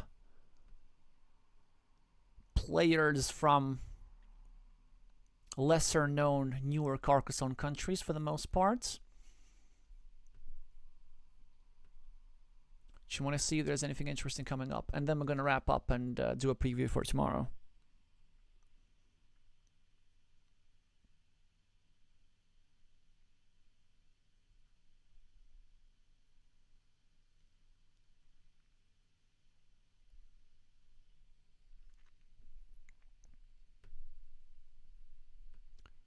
No, Q2. So we have Austria, Guatemala tomorrow, Switzerland, Iceland, Thailand, I think, Netherlands, Slovakia, Indonesia, already in the lower bracket, but that's really nice to see some really new countries. All right. Malaysia as well, defeating a Uruguayan player, and Egypt also, something new. Whoa, look at this. Aschitos is an established player. Aschitos is a top 8 finisher at the 2023 in-person World Championship, and a new player with a screen name Tamara Abdelkader something defeated him, and now she's going to be playing against Denmark's Hubert 1234, whom we had featured in a previous year as well.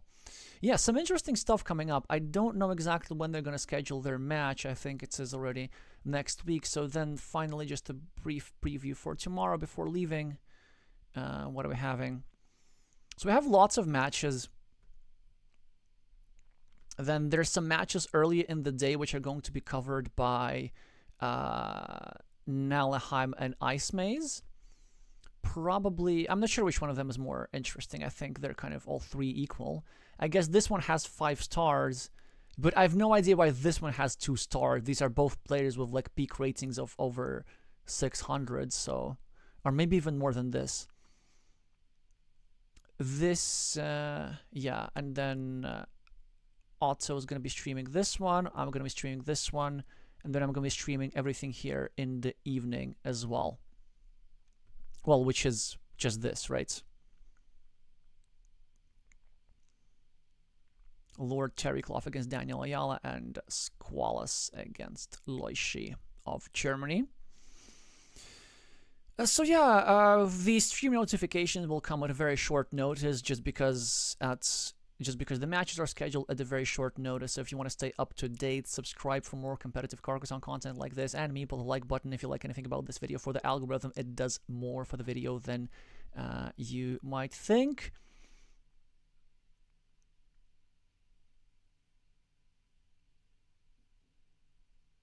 And then that's it.